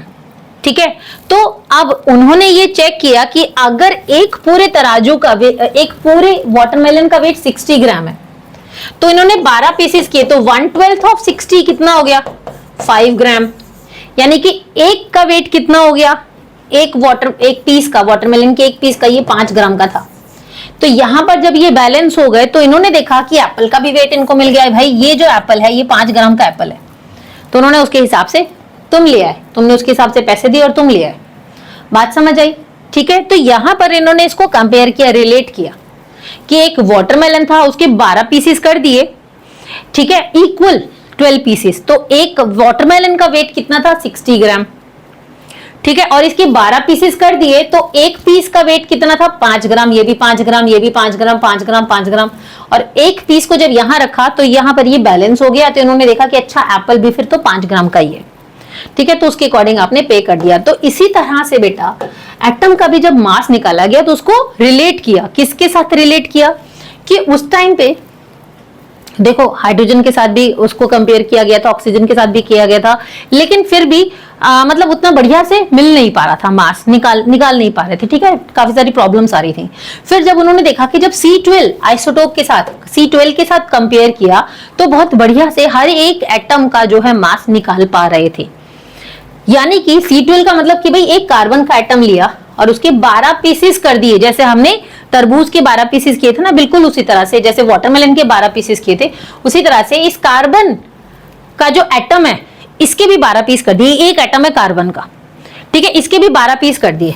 अब इसका एक पीस, इस कार्बन एटम का जब एक पीस यहां पर रखा गया, इस कार्बन एटम का जब एक पीस यहां रखा गया, कंपेयर करते गए, मान लो कि ये जो कार्बन है, ठीक है,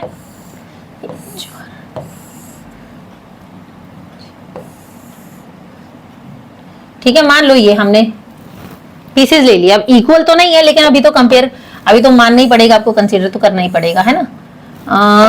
थोड़ा सा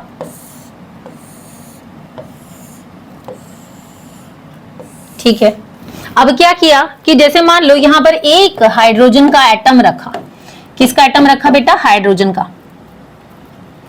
एक हाइड्रोजन का एटम रखा, ठीक है। अब इसका मास हमें चाहिए था, तो क्या किया यहां पर कार्बन का एक पीस निकालकर C12 आइसोटोप का यहां रखा गया, तो देखा गया ये बैलेंस हो गया, ठीक है, ये बैलेंस हो गया। तो वहीं पर हाइड्रोजन का मास कितना मिल गया हमें? 1 AMU, एक एटॉमिक मास यूनिट, ठीक है। उसी तरह से कार्बन का निकाला गया, कार्बन का तो खैर निकला ही हुआ था। उसके बाद ऑक्सीजन का निकाला गया। जब ऑक्सीजन का निकाला गया, जब ऑक्सीजन का, ये पहले नाइट्रोजन का एक एटम रखा है, मान लो यहां पर एक एटम, 1 एटम नाइट्रोजन का रखा, ठीक है। एक नाइट्रोजन का एटम रखा, नजर आ रहा है आपको? इसका कलर चेंज कर लेते हैं, थोड़ा सा विजिबल नहीं होगा। एक नाइट्रोजन का एटम रखा। जब एक नाइट्रोजन का एटम रखा तो यहां पर पीसीस कितने रखने पड़े बेटा? कार्बन के पीसीस रखते गए और रखते रखते जब कार्बन के 14 पीसीस, एक पीस रखा कार्बन का, ठीक है, एक पीस रखा, फिर दूसरा पीस रखा, फिर तीसरा पीस रखा, 4 5 6 7 8 9 10 11 12 13 14 पीसेस जब यहां से रख दिए, ठीक है, कि मैं 2 एटम ले लिए कार्बन की, क्या हो गया? 12 इसके पास थे, फिर दूसरा कार्बन लिया, उसमें से 2 और निकाल के यहां रख दिए, ठीक है। तो देखा कि 14 पीसेस यहां पर कार्बन के रखने पर हमें एक नाइट्रोजन के एटम का मास मिल रहा था। तो क्या बोला? नाइट्रोजन का कितना मिल गया? 14 AMU। उसी तरह से जब ऑक्सीजन का एक एटम रखा, यहां पर एक ऑक्सीजन रखा और यहां पर 16 पीसेस जो हैं वो कार्बन के रखे, तो ये बैलेंस हो गया। तो हमें कितना मिल गया? ऑक्सीजन का मास कितना मिल गया? 16 AMU। तो इस तरह से 16 यूनिट्स, ठीक है, 16 एटॉमिक मास यूनिट हमको मिल गया। तो इस तरह से कार्बन के एक सोडियम एटम के साथ कार्बन के 23 पीसीज रखे, जब इसके 23 पीसीज रखे तब हमें ये बैलेंस हो गया। और हमने क्या बोला भाई? इसका एटॉमिक मास कितना? 23 U।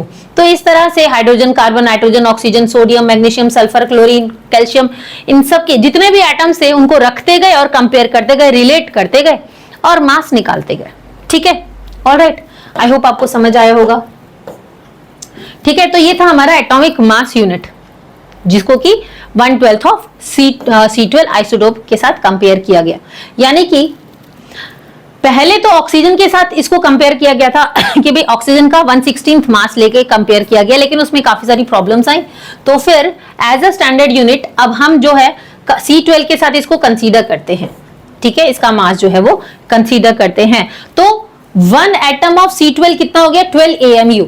अगर मैं C12, ये पूरा मान लो ये C12 आइसोटोप है, तो एक एटम C12 का कितना हो जाएगा?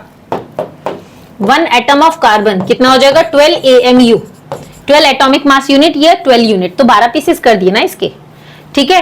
तो 1 AMU कितना हो जाएगा बेटा? ये 12 को इधर ले जाओ, तो 1/12 कार्बन, है ना, 1/12 of mass of atom of C12। बात समझ आई?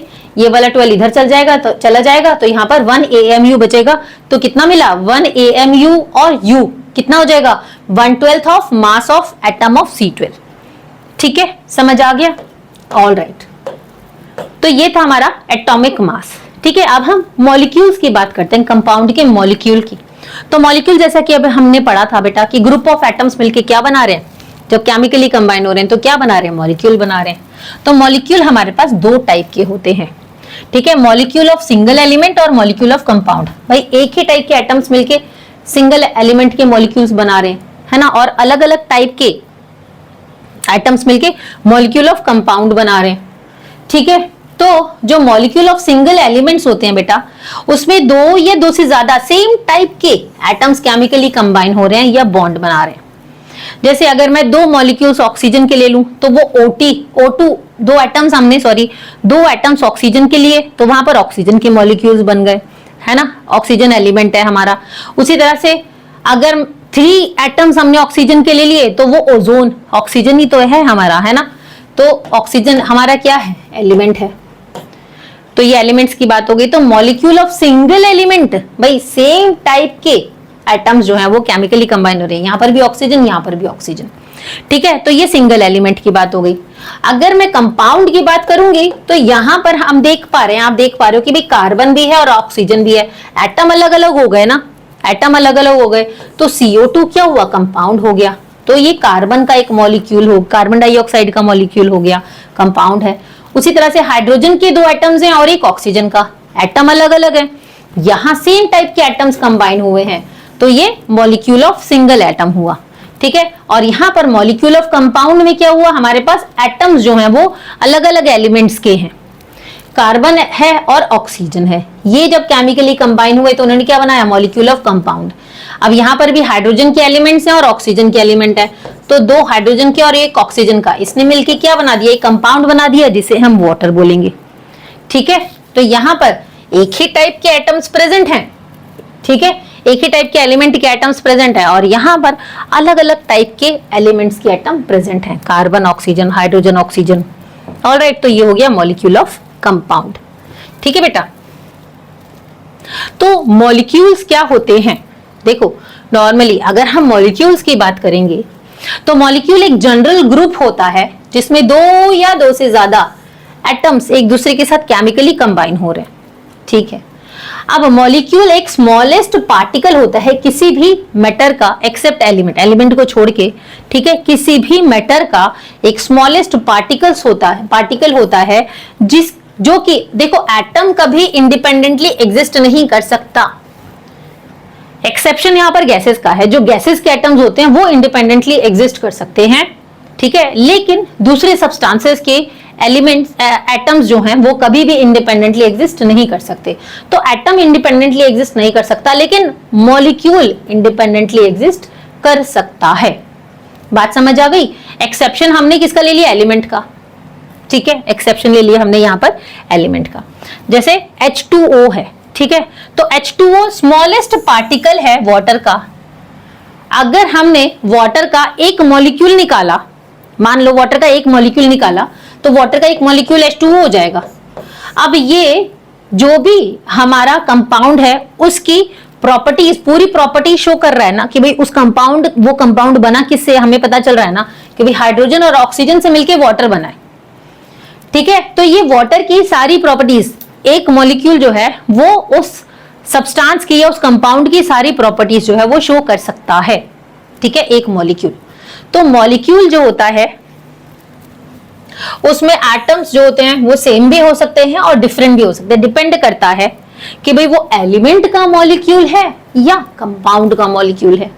एक टाइप के एटम्स होंगे तो वो एलिमेंट का मॉलिक्यूल होगा, और अगर अलग अलग टाइप के एटम्स होंगे एक मॉलिक्यूल में तो वो कंपाउंड का मॉलिक्यूल होगा, ठीक है। तो अब इसको कैटेगराइज किया गया है 2 पार्ट्स में।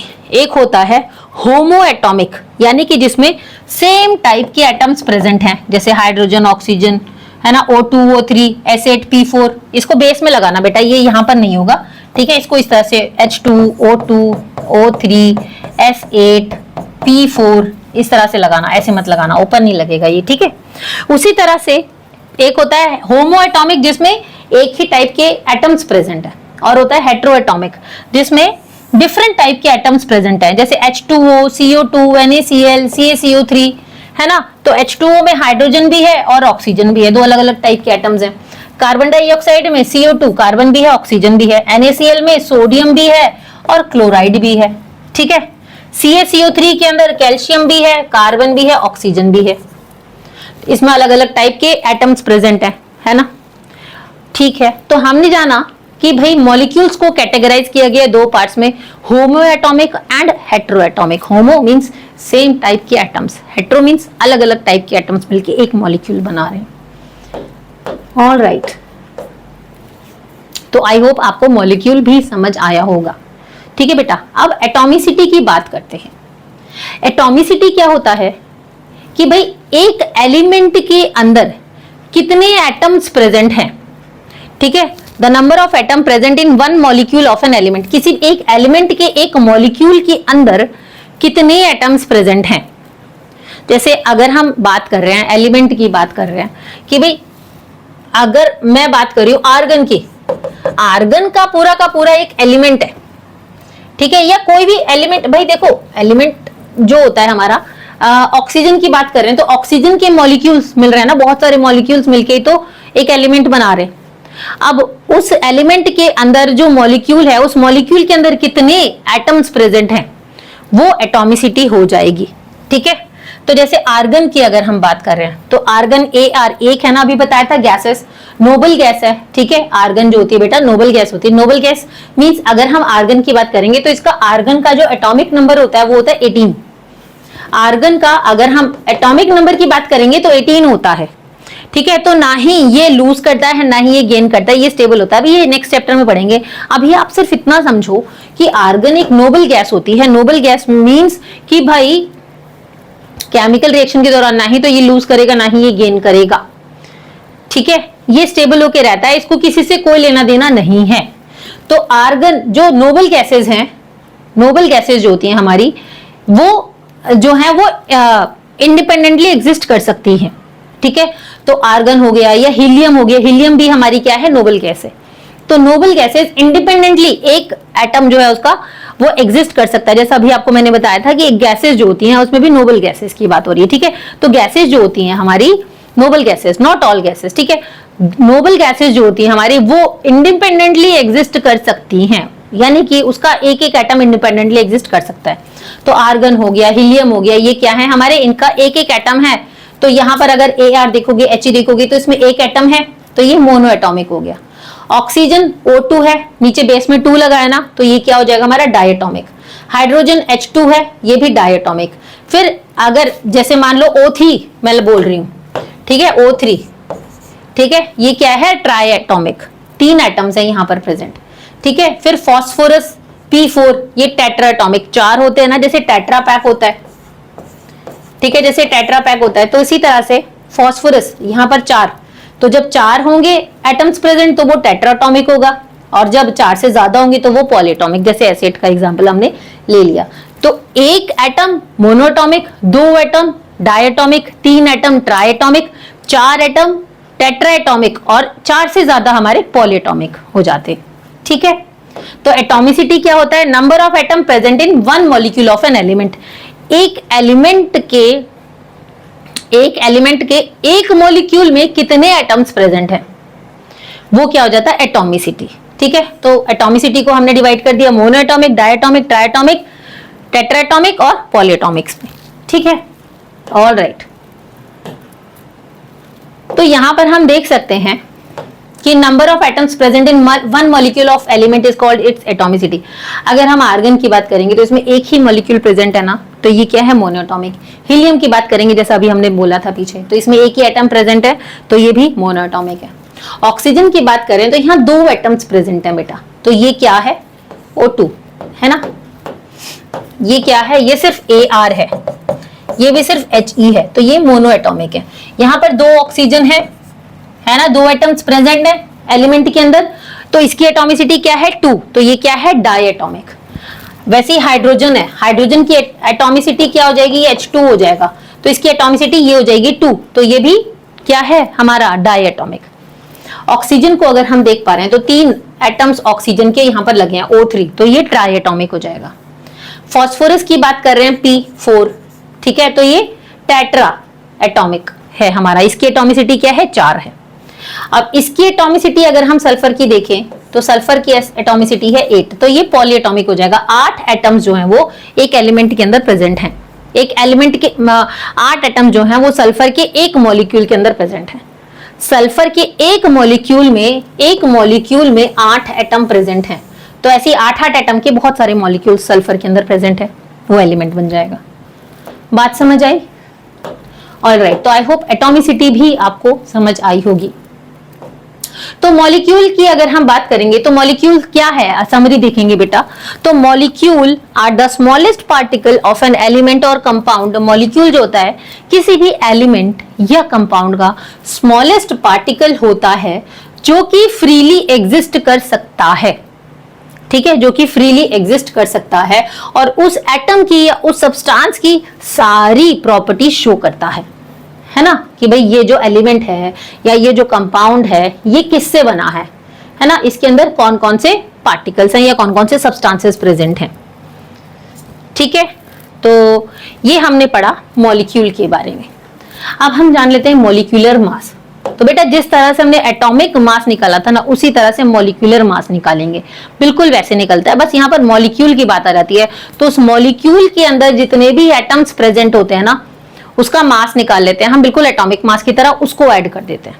ठीक है, कैसे? देखो, जो मॉलिक्यूलर मास होता है सब्सटेंस का, वो रिप्रेजेंट करता है कि भाई कितने टाइप्स के मॉलिक्यूल जो है सब्सटेंस के अंदर प्रेजेंट है। सेम हम लेंगे यहाँ पर, जैसे मान लो सिंपल हम डायरेक्ट बात करें H2O की, किसकी बात करें? H2O की।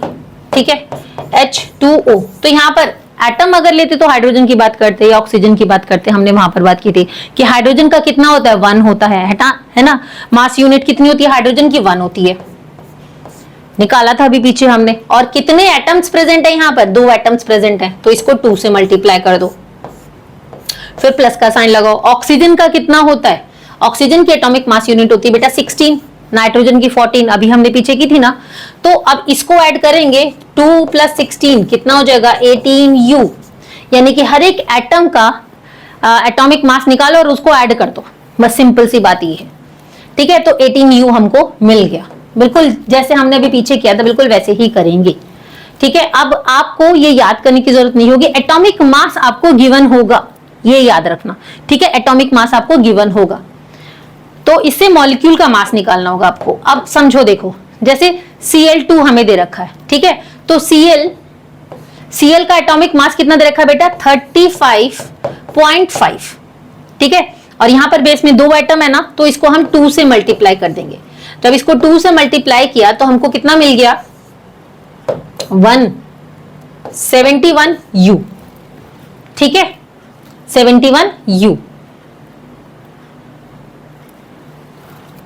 फिर कार्बन डाइऑक्साइड का हमने निकाला, तो C का हमको कितना दे रखा है? 12। कार्बन के कितने एटम है? 1। फिर ऑक्सीजन की बात आती है, तो यहां पर प्लस लगाओ, तो ऑक्सीजन का कितना दे रखा है? 16, है ना। एटम्स कितने हैं ऑक्सीजन के? 2, तो इसको 2 से मल्टीप्लाई कर दो। अब कितना हो जाएगा? 12 + 32 कितना मिल गया? 44U। ठीक है, U जरूर लगाना, चाहे AMU लगा देना। एटॉमिक मास नहीं, आप सिर्फ U लगाना, क्योंकि वो एटम का निकालोगे तो AMU लगाना, लेकिन मॉलिक्यूलर मास निकाल रहे हो तो U लगाना। ठीक है, उसके बाद C2H6 है। ठीक है, तो कार्बन का कितना दिया हुआ? 12U, और एटम्स कितने बेटा कार्बन के? 2, तो इसको 2 से मल्टीप्लाई कर देना। उसी तरह से हाइड्रोजन का कितना दिया हुआ है यहाँ पर? 1, है ना, और एटम्स कितने हाइड्रोजन के बेटा? 6, तो इसको 6 से मल्टीप्लाई कर देना। तो 24 + 6 कितना हो जाएगा? 30, तो ये जाएगा 30U। ठीक है, उसी तरह से NH3 का, है ना, N का कितना दिया हुआ बेटा? N का दिया हुआ 14U, और हाइड्रोजन का 1 होता है, और साथ में एटम्स कितने हाइड्रोजन के? 3, तो इसको 3 से मल्टीप्लाई कर दो, तो कितना हो गया? 14 + 3 17U। ठीक है, उसी तरह से CH3 का, CH3OH का निकालेंगे। C का कितना दिया हुआ बेटा? 12U। ठीक है, प्लस हाइड्रोजन का कितना गिवन है हमको? 1, है ना, और एटम्स कितने? 3, तो इसको 3 से मल्टीप्लाई करेंगे, फिर प्लस का साइन लगाओ। फिर ऑक्सीजन का कितना दिया हुआ है? 16, प्लस हाइड्रोजन का कितना दिया हुआ है? 1। ठीक है, अब इसको मल्टीप्लाई करके 12 + 3 + 16 + 1, तो कितना हो जाएगा? 12, तो 32U। ठीक है, 32U हमको मिल गया। तो कंफ्यूज मत हो ना, ऐसा नहीं कि आप कहीं C × H3 कर दो, × O × H कर दो, ये गलत हो जाएगा। ऐसे नहीं करना, हर एक एटम को अलग अलग लिखो। C को अलग लिखो, फिर प्लस का साइन लगाओ, फिर H3 अलग लिखो, फिर O को अलग लिखो, फिर H को अलग लिखो, फिर इन सब को आपस में ऐड करना है। ये जरूर मल्टीप्लाई होगा। ठीक है, ये जरूर ये आपस में मल्टीप्लाई होंगे। ठीक है, H × 3 हो जाएगा, बाकी सब आपस में ऐड ही होता है। तो इस तरह से हमने क्या निकाला? Molecular mass unit. ठीक है, बहुत सिंपल था, कुछ भी नहीं था।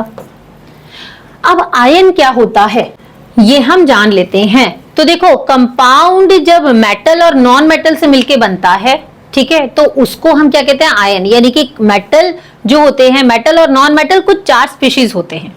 ठीक है, मेटल जो होते हैं वो पॉजिटिवली चार्ज पार्टिकल्स होते हैं और नॉन मेटल जो होते हैं वो नेगेटिवली चार्ज पार्टिकल्स होते हैं।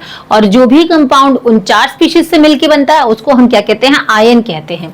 जैसे मान लो अब हमको ये पता है कि भाई एक एटम जो होता है, एटम के अंदर प्रोटॉन्स भी होते हैं, इलेक्ट्रॉन्स भी होते हैं और न्यूट्रॉन्स भी होते हैं, है ना बेटा। प्रोटॉन्स क्या होते हैं, पॉजिटिवली चार्ज पार्टिकल्स, इलेक्ट्रॉन्स क्या होते हैं, नेगेटिवली चार्ज पार्टिकल्स, और न्यूट्रॉन्स क्या होते हैं, ये न्यूट्रल होते हैं। यानी कि जितने प्रोटॉन्स होते हैं उतने ही इलेक्ट्रॉन्स भी होते हैं, है ना। जितने प्रोटॉन्स होते हैं उतने ही इलेक्ट्रॉन्स भी होते हैं। जैसे मान लो मेरे पास कोई एक एटम है, कोई एक्स एटम है, ठीक है, इसके पास 10 इलेक्ट्रॉन्स हैं, ठीक है, और 10 प्रोटॉन्स हैं। 10 इलेक्ट्रॉन्स और 10 प्रोटॉन्स हैं। अब इस एटम ने कि ये इच्छा हुई कि एक इलेक्ट्रॉन को लूज कर दे, ठीक है, इसकी इच्छा हुई कि एक इलेक्ट्रॉन को लूज कर दे। अब इस एटम के पास कितने प्रोटॉन्स और कितने न्यूट्रॉन्स बचेंगे। अगर इसने एक इलेक्ट्रॉन को लूज कर दिया तो यहां पर 9 इलेक्ट्रॉन्स बचे, है ना, 9 इलेक्ट्रॉन्स बचे और 10 प्रोटॉन्स तो है ही है इसके पास। तो ओवरऑल चार्ज कितना हो गया बेटा इसके पास, ओवरऑल चार्ज हो गया 1, ठीक है, +1, ठीक है। एक और हम लोग एग्जांपल ले लेते हैं। अब मान लो एक और हमारे पास एटम है, ठीक है, उसके पास 9 इलेक्ट्रॉन्स हैं और 9 प्रोटॉन्स हैं। अब इसकी इच्छा हुई कि एक इलेक्ट्रॉन को ये गेन करेगा।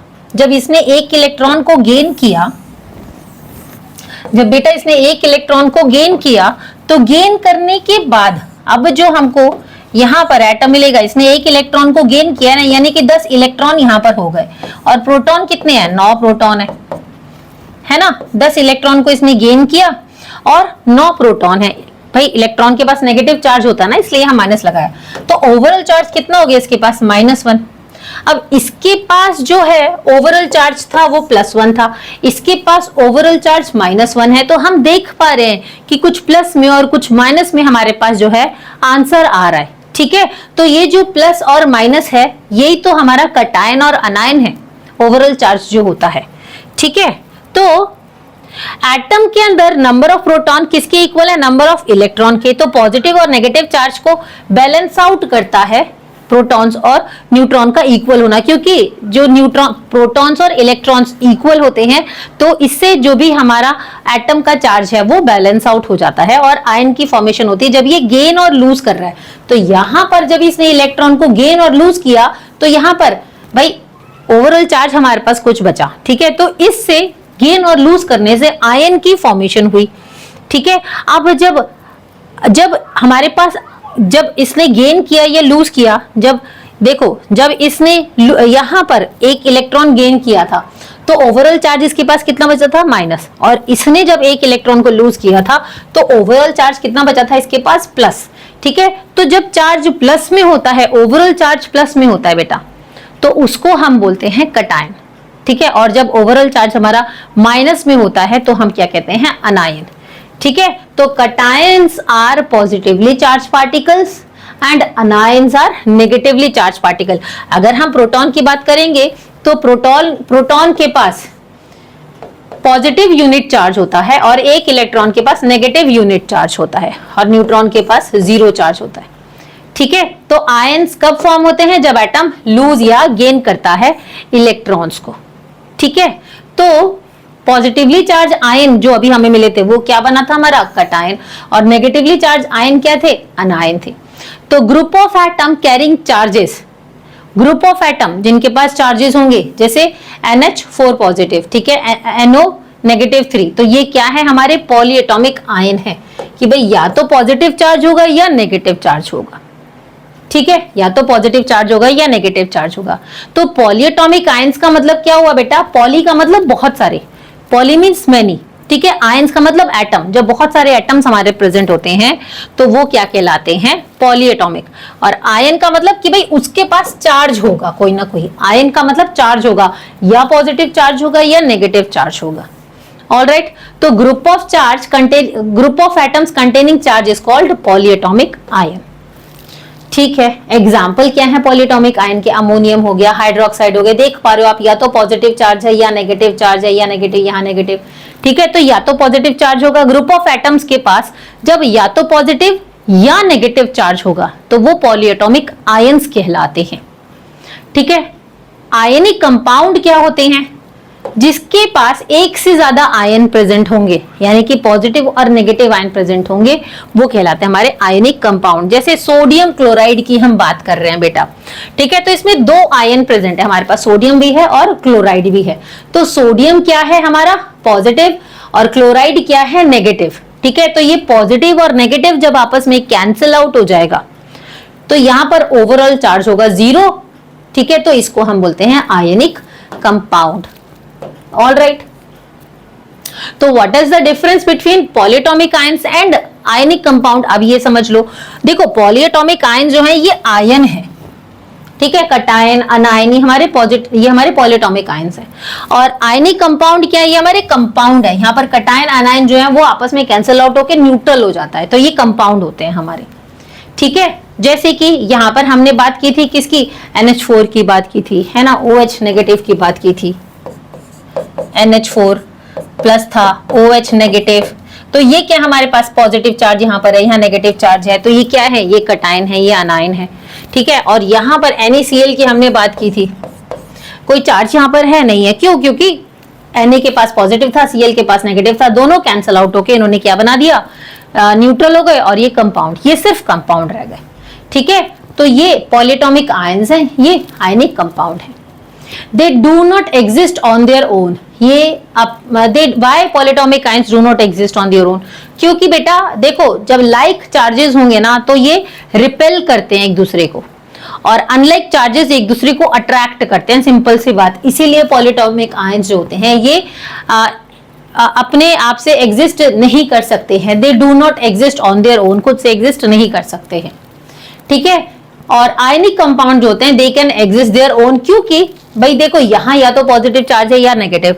अगर दो पॉजिटिव चार्जेस हो जाएंगे तो वो तो एक दूसरे को रिपेल कर देंगे, तो वो अपने से तो एग्जिस्ट नहीं कर सकते, है ना। लेकिन यहाँ पर पॉजिटिव और नेगेटिव दोनों चार्जेस हैं, तो ये एक दूसरे को अट्रैक्ट करते हैं, इसीलिए ये they can exist on their own. ठीक है, ये इंडिविजुअली एग्जिस्ट करते हैं, ये किसी न किसी के साथ जाके मिलेंगे, डिपेंड करता है किसके साथ जाके मिल रहे हैं। ठीक है, ऑल राइट।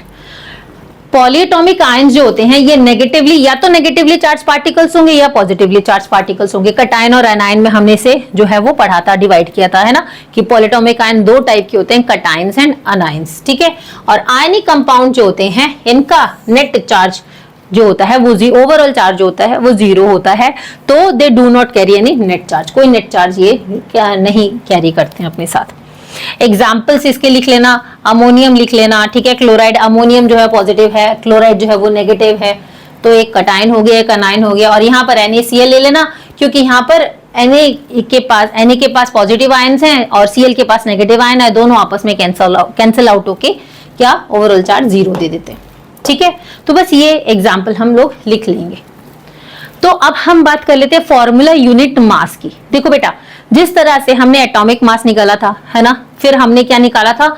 हमने निकाला था मॉलिक्यूलर मास, है ना। अब हम फॉर्मूला यूनिट मास निकालेंगे, बहुत सिंपल होता है, कुछ भी नहीं है इसके अंदर। फॉर्मूला यूनिट मास में जो आयनिक कंपाउंड होते हैं ना, हमारे आयनिक कंपाउंड होंगे, ठीक है, उनके एटम्स का सम हम लेंगे, और लेंगे बिल्कुल उसी तरह से, कोई घबराने वाली बात नहीं है। ठीक है, तो formula unit mass of a substance is the sum of atomic masses of atoms in all formula unit of compound. तो जो भी कंपाउंड होगा हमारा, सिंपल सी बात है, जो भी कंपाउंड होगा उस कंपाउंड के अंदर जो भी एटम्स प्रेजेंट है उनका हम मास निकालेंगे और उन सबको आपस में ऐड कर देंगे। जैसे NaCl ले रखा है, ठीक है, Na का कितना होता है? Na का एक एटम है ना, तो 1, ठीक है, और इसका एटॉमिक मास कितना होता है? 23। Na का एटॉमिक मास कितना होता है बेटा? देखो NaCl बोला है, ठीक है, तो Na का एटॉमिक मास कितना होता है? 23 प्लस Cl का एटॉमिक मास कितना होता है? 35.5। एक एक एटम है तो इसको हमने डायरेक्ट ऐड कर दिया, तो आंसर मिल जाएगा 58.5 U। ठीक है, उसी तरह से CaCl2 का एग्जांपल दे रखा है, CaCl2, ठीक है, Ca का एटॉमिक मास कितना होता है? 40 प्लस Cl का भी हमने देखा 35.5, और दो एटम्स हैं तो हम इसको किससे मल्टीप्लाई कर देंगे, 2 से। किसको, Cl2 को, Cl को 2 से मल्टीप्लाई कर देना। अब ये कितना हो गया 40 प्लस ये मिल जाएगा 71 और दोनों को ऐड किया तो 101 U। ठीक है, तो बस यहाँ पर कंपाउंड होगा। ठीक है, कंपाउंड के अंदर जो एटम्स हैं उनका एटॉमिक मास निकाल के उन सब एटम्स को ऐड कर देना आपस में, और कुछ नहीं है, बिल्कुल सेम है जैसा अभी हमने पीछे किया था। ठीक है, अब सबसे इंपॉर्टेंट चीज आ जाती है यहाँ पर, केमिकल फॉर्मूला किस तरह से लिखा जाएगा। ठीक है, how to write a chemical formula. बच्चों को यहाँ कंफ्यूजन होती है, तो बेटा आपकी एनसीईआरटी की बुक में ये टेबल दिया हुआ है। ठीक है, जिसमें आयंस दे रखे हैं, नॉन मेटेलिक आयंस दे रखे हैं, यहाँ मेटेलिक आयन, यहाँ नॉन मेटेलिक आयन और यहाँ पॉलीएटॉमिक आयन। ये टेबल आपको याद करना होगा। ठीक है, यहाँ पर ये वैलेंसी दे रखी है। वैलेंसी 1 के अंदर जो हमारे पास आयन है वो क्या है, सोडियम, पोटेशियम, सिल्वर, कॉपर। ठीक है, कॉपर 1 है हमारे पास यहाँ पर। और नॉन मेटेलिक एलिमेंट में hydrogen, hydride, chloride, bromide, iodide. देखो जो आइड ग्रुप होता है ना नॉर्मली, आइड जिसमें IDE आइड लगा है, ध्यान से सुनो, जिसमें IDE आइड लगा है, वो जो आइड ग्रुप है हमारा वो किस में आ रहा है, हमारा नॉन मेटेलिक में, ऐसे याद रखना। ठीक है, तो 1 वैलेंसी के अंदर hydrogen, hydride, chloride, bromide, iodide आ गया। पॉलीएटॉमिक आयन में जिसकी वैलेंसी 1 होती है वो होता है ammonium hydroxide, nitrate, hydrogen carbonate. Hydrogen carbonate एक ही है ये पूरा। ठीक है, ammonium hydroxide, nitrate, hydrogen carbonate. तो अमोनियम हाइड्रोक्साइड का कितना होता है, NH पॉजिटिव 4, हाइड्रोक्साइड का OH नेगेटिव, नाइट्रेट का NO नेगेटिव 3। ठीक है, और हाइड्रोजन कार्बोनेट का HCO नेगेटिव 3। ठीक है, तो ये पॉलीएटॉमिक आयंस है हमारे। सिर्फ पॉजिटिव आपके पास अमोनियम में दे रखा है, बाकी सब नेगेटिव है, ऐसे याद रखना। ठीक है, वैलेंसी जो है वो ऊपर लिखी जाएगी। ठीक है, और बेस में एटम्स हैं, ये याद रखना। तो सोडियम, पोटेशियम ये पॉलीएटॉमिक आयंस है, ये हमारे मेटेलिक आयंस हैं, तो ये सब पॉजिटिव होंगे। ये नॉन मेटेलिक आयन है तो ये सब नेगेटिव होंगे, और ये पॉलीएटॉमिक आयन है जिसमें अमोनियम आपके पास पॉजिटिव में दे रखा है। ठीक है, फिर वैलेंसी 2 में हमारे पास magnesium Mg2 positive, calcium, zinc, ion, copper. तो जो भी वैलेंसी है ना बेटा वो ऊपर लिखी हुई है, याद रखना 2 2 2 2 2। एल्यूमिनियम आयन की वैलेंसी 3 3 दे रखी है यहाँ पर। ठीक है, एक फेरस है और एक फेरिक है। ठीक है, फिर उसके बाद हमारे पास यहाँ पर oxide, sulphide, nitride. Oxide sulphide की वैलेंसी 2 है तो ऊपर 2 नेगेटिव, नाइट्राइड की वैलेंसी 3 है तो 3 नेगेटिव आ गया हमारे पास। उसी तरह से पॉलीएटॉमिक आयंस में देखो वैलेंसी 2 में CO, देखो 2 वैलेंसी है तो CO3, सल्फाइड में SO3, सल्फेट में SO4, इनकी वैलेंसी होगी 2 तो 8 8 8 याद करोगे आप। क्या याद करोगे, 8 8 8। Carbonate, sulphide, sulphate, 8 8 8। ठीक है, आइड वाला नॉन मेटेलिक है, ये याद रखना। आइड ग्रुप जो होता है वो नॉन मेटेलिक होता है, यहां पर अभी आपके पास जो दे रखा है। फिर फॉस्फेट की वैलेंसी 3 है, PO4 हो जाएगा। अब ये टेबल तो आपको याद करना पड़ेगा। ठीक है, इसको याद करने के बाद किस तरह से केमिकल फॉर्मूला बनाएंगे वो हम लोग देख लेते हैं बेटा। जैसे हमको लिखना है पोटेशियम ऑक्साइड। ठीक है, तो पोटेशियम K दिया हुआ है। ठीक है, पोटेशियम क्या दिया हुआ है, K, और इसकी वैलेंसी कितनी है बेटा, पोटेशियम की वैलेंसी कितनी है, 1 है ना, यहां लिख दिया 1। फिर उसके बाद ऑक्साइड है ना, तो ऑक्साइड हमारे पास कहां दिया, आइड ग्रुप है ना, तो ये रहा ऑक्साइड। ठीक है, तो ये रहा O, इसकी वैलेंसी कितनी है, 2 है, इसकी वैलेंसी 2 है। इनको क्रॉस मल्टीप्लाई कर दो तो K को हमने किया 2 से तो ये हो जाएगा K2 और O जो है 1 से मल्टीप्लाई हुआ O, तो इसका केमिकल फॉर्मूला बना K2O। ठीक है, उसी तरह से मैग्नीशियम ऑक्साइड। अब मैग्नीशियम को आप देखो, मैग्नीशियम की वैलेंसी कितनी है, 2, तो कितना हो जाएगा Mg, ये हो जाएगा 2 पॉजिटिव। उसी तरह से ऑक्साइड है ना, O हो गया, तो ऑक्साइड की वैलेंसी कितनी है, 2 नेगेटिव, तो ये प्लस माइनस कैंसिल आउट हो जाएगा आपस में, है ना। तो कितना मिल गया हमको, इसका फॉर्मूला क्या बना बेटा, केमिकल फॉर्मूला MgO। ठीक है, उसी तरह से कैल्शियम ऑक्साइड, अगर हम कैल्शियम देखें तो कैल्शियम हमको कितना मिल रहा है, इसकी वैलेंसी भी 2 है, कैल्शियम की वैलेंसी 2 हो गई, +2। ऑक्साइड है ना, ऑक्साइड की वैलेंसी है -2, ये भी प्लस माइनस कैंसिल हो रहा है, तो इसका केमिकल फॉर्मूला बना CaO। बात समझ आ रही है। फिर है जिंक सल्फेट, तो जिंक की वैलेंसी कितनी दे रखी है बेटा, 2, Zn कितना है, +2। फिर सल्फेट दिया है, तो सल्फेट की वैलेंसी देखो, सल्फेट कितना है, SO4, और वैलेंसी कितनी है इसकी, -2, तो प्लस माइनस आपस में कैंसिल आउट हो गए, तो इसका फॉर्मूला क्या बना, ZnSO4। ठीक है, ये SO4 पूरा एज इट इज लिखना है आपको, वैलेंसी को नीचे लिखना है। जितने एटम्स हैं नीचे, एटम्स को तो नहीं छोड़ सकते ना, एटम्स को एज इट इज लिखते हैं। ठीक है, ऑलराइट, आगे देख लेते हैं, कुछ थोड़ी सी और प्रैक्टिस कर लेते हैं। उसी तरह से अमोनियम क्लोराइड, तो अगर हम अमोनियम देखेंगे, सॉरी अल्यूमिनियम क्लोराइड, तो अगर हम अल्यूमिनियम देखेंगे, अल्यूमिनियम की वैलेंसी कितनी है बेटा 3, तो कितना हो जाएगा Al, यहां आ जाएगा +3। ठीक है, उसके बाद क्लोराइड हमको दिया, आइड ग्रुप है ना, तो ये रहा क्लोराइड Cl, तो कितना दे रखा है बेटा Cl कितना दे रखा हमें, इसकी वैलेंसी कितनी है Cl की -1 है ना, Cl की -1, तो ये क्रॉस मल्टीप्लाई हो जाएगा इससे है ना, Cl हो जाएगा मल्टीप्लाई 3 से, तो कितना बना इसका AlCl3। ठीक है, ये माइनस नहीं लिखेंगे, इसको AlCl3 ही लिखेंगे हम लोग, प्लस माइनस लिखने की जरूरत नहीं है। ठीक है, ऑल राइट, ये कंफ्यूज मत होना, सीधा 3 और 1 ही लिख देना आप, प्लस और माइनस मत लिखना। ठीक है, आगे देखो कॉपर सल्फेट, अब कॉपर की कितनी वैलेंसी दे रखी है यहाँ, तो कितना हो जाएगा, 2 से 2 कैंसिल हो जाएगा, तो ये कितना हो गया CuSO4। पोटेशियम हाइड्रोक्साइड की अगर हम बात करेंगे, तो पोटेशियम हाइड्रोक्साइड, पोटेशियम की कितनी वैलेंसी दे रखी है 1, K की वैलेंसी है 1, और हाइड्रोक्साइड अगर आप देखो तो हाइड्रोक्साइड ये रहा OH, तो ये प्लस माइनस कैंसिल आउट हो गए, तो हमें कितना मिला KOH, ये दोनों एक दूसरे से कट गए, 1 से 1 कट जाएगा, तो हमें कितना मिलेगा KOH। ठीक है, तो सिंपल ये हमने केमिकल फॉर्मूला बनाना सीखा, आगे नहीं है। तो बेटा ये था हमारा chapter atoms and molecules, and I hope आपको समझ आया होगा। अगर कोई भी प्रॉब्लम होता है, कोई भी डाउट होता है, तो कमेंट्स में मेंशन कीजिए। ठीक है, पूरी कोशिश की जाएगी उसका रिप्लाई देने की। तो keep practicing, keep learning, and if you like our video then please like, comment, share and subscribe our channel. Till then bye.